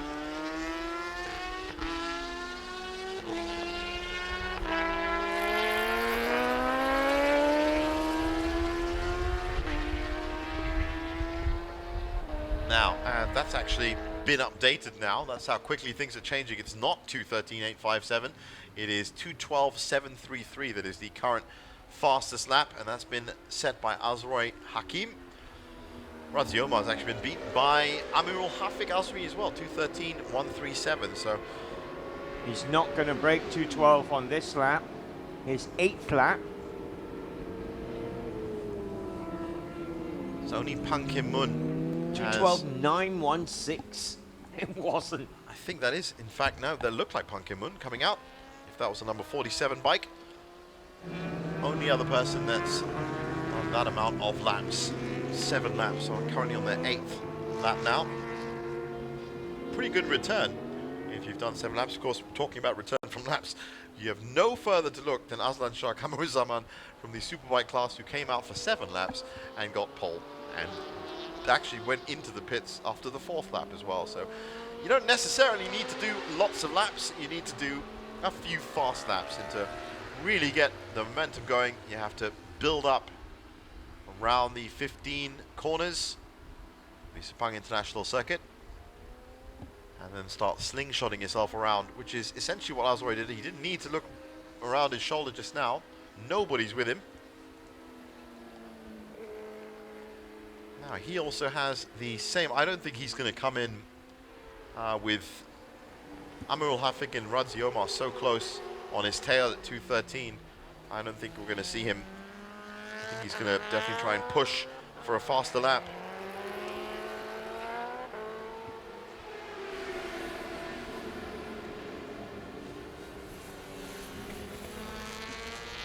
What a performance so far from him. So, Amirul Hafik Azmi currently on his 8th. We've got about 7, maybe 8 bikes in the pit at the moment. Radzi Omar is one of them. Keith Parrott's one of them. Nasruddin Mat Yusuf just left the pits. Ahmad Khan's in there as well. He's been in there for a while, actually. Yeah. Not the best ride from Keith Parrott. Currently so far, yeah. 11th. 2:18. Yeah, 2:18 his best time. We know he's capable of a lot better. Absolutely.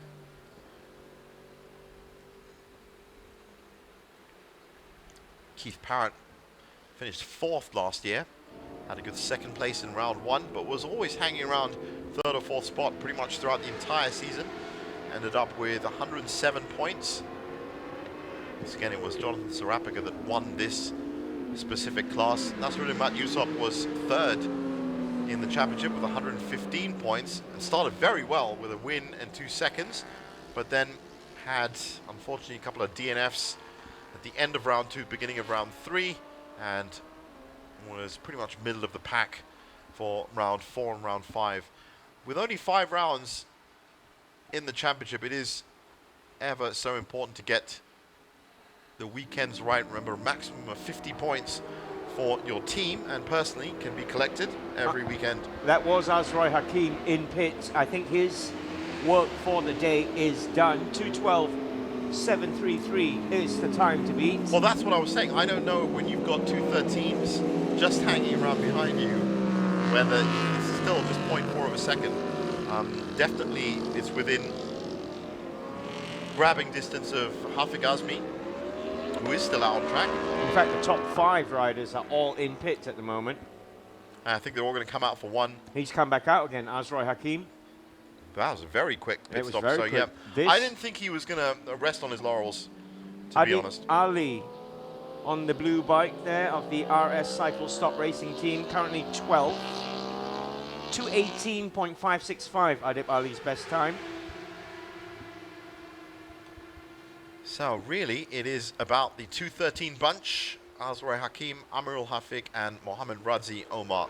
2:13, 2:12.733, 2:13, 137, 2:13, 857. So really, it's just Hafik Azmi and Radzi Omar in the 2:13 club, and it's Azrai Hakim all alone in the 2:12 club. And he's out on track There trying he to is. break that 2:12. He's got 8 minutes to do that. You know, he wants to set a whole new level called the 2:11 club. That's his plan. That's his dream. 8 minutes left to do it. That's roughly 4 laps max. For about 3. Now that is Amirul Hafik Azmi. That closest contender to breaking that 2:12 or breaking into the 2:12 zone. He's going to want to get at least 1 or 2 laps out. He's done 9 laps already. 2:13.137 is Amirul's best time. Well, looking at it, we've still got Keith Parrott, Harith Barin, Sharul Nizam Ramli, Mohammed Shazwan, Radzi Omar, and Hafik Azmi all in the pits. Mohammed Khairullah and Mohammed Fizwan also. So it's busy in the pit lane right now. With 7 minutes left, on the left of your screen, those are the current times. As you can see, just one bike, that bike, the number 5 bike ridden by Azrai Hakim for Fast Throttle Motorsports out front with a 2:12.733, and doesn't look to be wanting to better that right now. Doesn't need to, true. Yeah, he's almost just easing himself around the track at the moment. He is on his out lap. Well, if the opportunity does arise, then he wants to be out on track just in case Hafik or anybody else. Hafik is still in the pits, by the way. In fact, all of the other contenders that could make it into that 2:12 area, which is Mohammed Shazwan, Sharul Nizam Ramli as well. They're all up to 2:14, 2:15. they're going to have to come out of the pits very soon if they are going to challenge for that #1 spot. And that's maybe why Azroy is taking it easy with these laps. He's ready to do the business if he needs to. Mohammed Khairullah rejoins qualification, currently 19th, Mohammed Khairullah.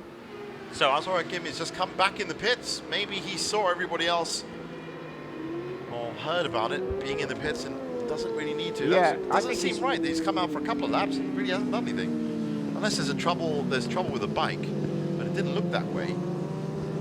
Well, with everybody else in pits, he looks pretty safe with 212 at the I moment. think with 5 minutes left, if they're not coming out, then it's the classic game strategy, really, isn't it? Yeah. If they're not coming out, we're not coming out either. Sharul Nizam Ramli, currently 5th, is the only man out there maybe capable of upsetting the cart. 2:15.277 is Sharul Nizam's best time. It is really about that term, upsetting the cart, isn't it? And we've seen it, a good few riders in all 4 classes who have come out to specifically do that, to upset the cart.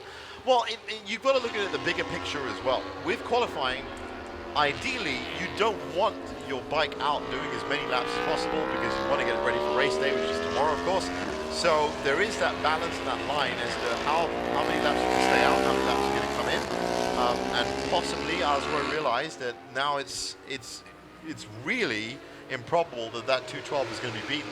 So they brought the bike in and are going to be happy with probably row 1 or row 2 if he's got a 212.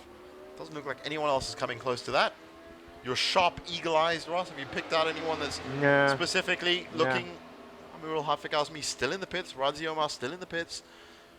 So really, there is a question mark right now as to Mohammed Hamizan Afik. We saw him in the pits just now for the Ravenel Racing Team. Currently AWOL on the track. He's only done 7 laps as well. He's only done 7 laps, so perhaps he was in the pit and stayed there. But we'll try and get you an update on that if we can, if we see it. Right now, 4 minutes left to go. Roughly 2 laps at best speed. Zulfadli Rostin, 88 there. Sharul Nizam Ramli, 28. Well, Razi Omar has come out. We can confirm that now. He's on his out lap. So that's one of the people that could challenge for that 212. Razi Omar currently on a 2:13.857. But looks, I reckon, like he'll only have 1 lap. Yeah. After he's completed his out lap to warm himself up, get himself up to speed. So let's see. Might be enough, we'll see. We've had stories in every single other qualifying session so far. So it wouldn't surprise me if we saw somebody come out with the ideal pit strategy, and that is to qualify on pole in the last seconds. There is a slight game to qualifying. It's not necessary. I said it's not about points, it's not about winning, but it's definitely about setting up the win. But there are different strategies that you can use within the half-an-hour window. And if you're really good, like Aslan Shah Kamaruzaman and the Chia PJ Kawasaki team, you can come out with 7 laps and still absolutely cleanly destroy, I'm going to say destroy, the opposition. And that's what he did in the Superbike class just before this. Wow, the Kingsman is off. That looks like it's under complete manual human power. I think it's And Mohammed hey, that's Fizwan. Razi Omar. That's actually Is that Mohammed Razi Razi Omar? Omar. So Oh on my his out goodness, lap, you're right, yeah. on his out lap, it looks like that bike has let him down. So Razi is going to have to settle with a 2:13.857. I can't, even with the wonderful marshals and stewards, I can't see him getting that bike back on track in time to break the 2:12.733. Looked like it was being rolled off track fully by the marshals, so that might be done. But as I said, with the 2:13.857, probably guaranteed, I would have thought, to be in the top 2 rows. And that's where you want to be for the race start at 12:15 tomorrow. That's going to be midday sun tomorrow. And it's going to be a very hard task. And again, we have to wonder whether Azroy Hakim can replicate this speed in tomorrow's race. Once again, everybody watching, please do join us for the official live stream of all 4 classes and all races in the morning and afternoon session. 2 races, 50 points up for grabs, 25 points. That's very wide from Abdulaziz Al Ikram. That's not going to be a flying lap. But as I said, yes, a lot of racing happening from 9 all the way up to 5 p.m. tomorrow, and Ross and I are going to be here in the commentary box for round 1 of the Malaysia Superbike Championship. 1:25 left, and with Hafiq Azmi in the pits, Radzi Omar still credited as being his out lap, but as we saw, it's not an out lap, it's out. You can take the lap bit out of it because he's definitely not coming back from that. Yeah, I think Azroy Hakim is looking safe with his 212. Well, you never know. We've seen just rogue laps come out of nowhere. This is the only man. Supersport and Superbike. Sharul Nizam Ramli at the moment, very fast sector 1. His best time 2:15.277. That's a big ask. That's It a big is a ask. massive ask. But Take 3 seconds off your let's best. see if he can do it with 45 seconds left of qualifying. It would be some story. It would be an amazing story. As a sports journalist, I'm going to tell you now, I'll be writing about it. That is really amazing. It doesn't look like it. So visors up. It looks like he's going to be cruising around. 25 seconds left now.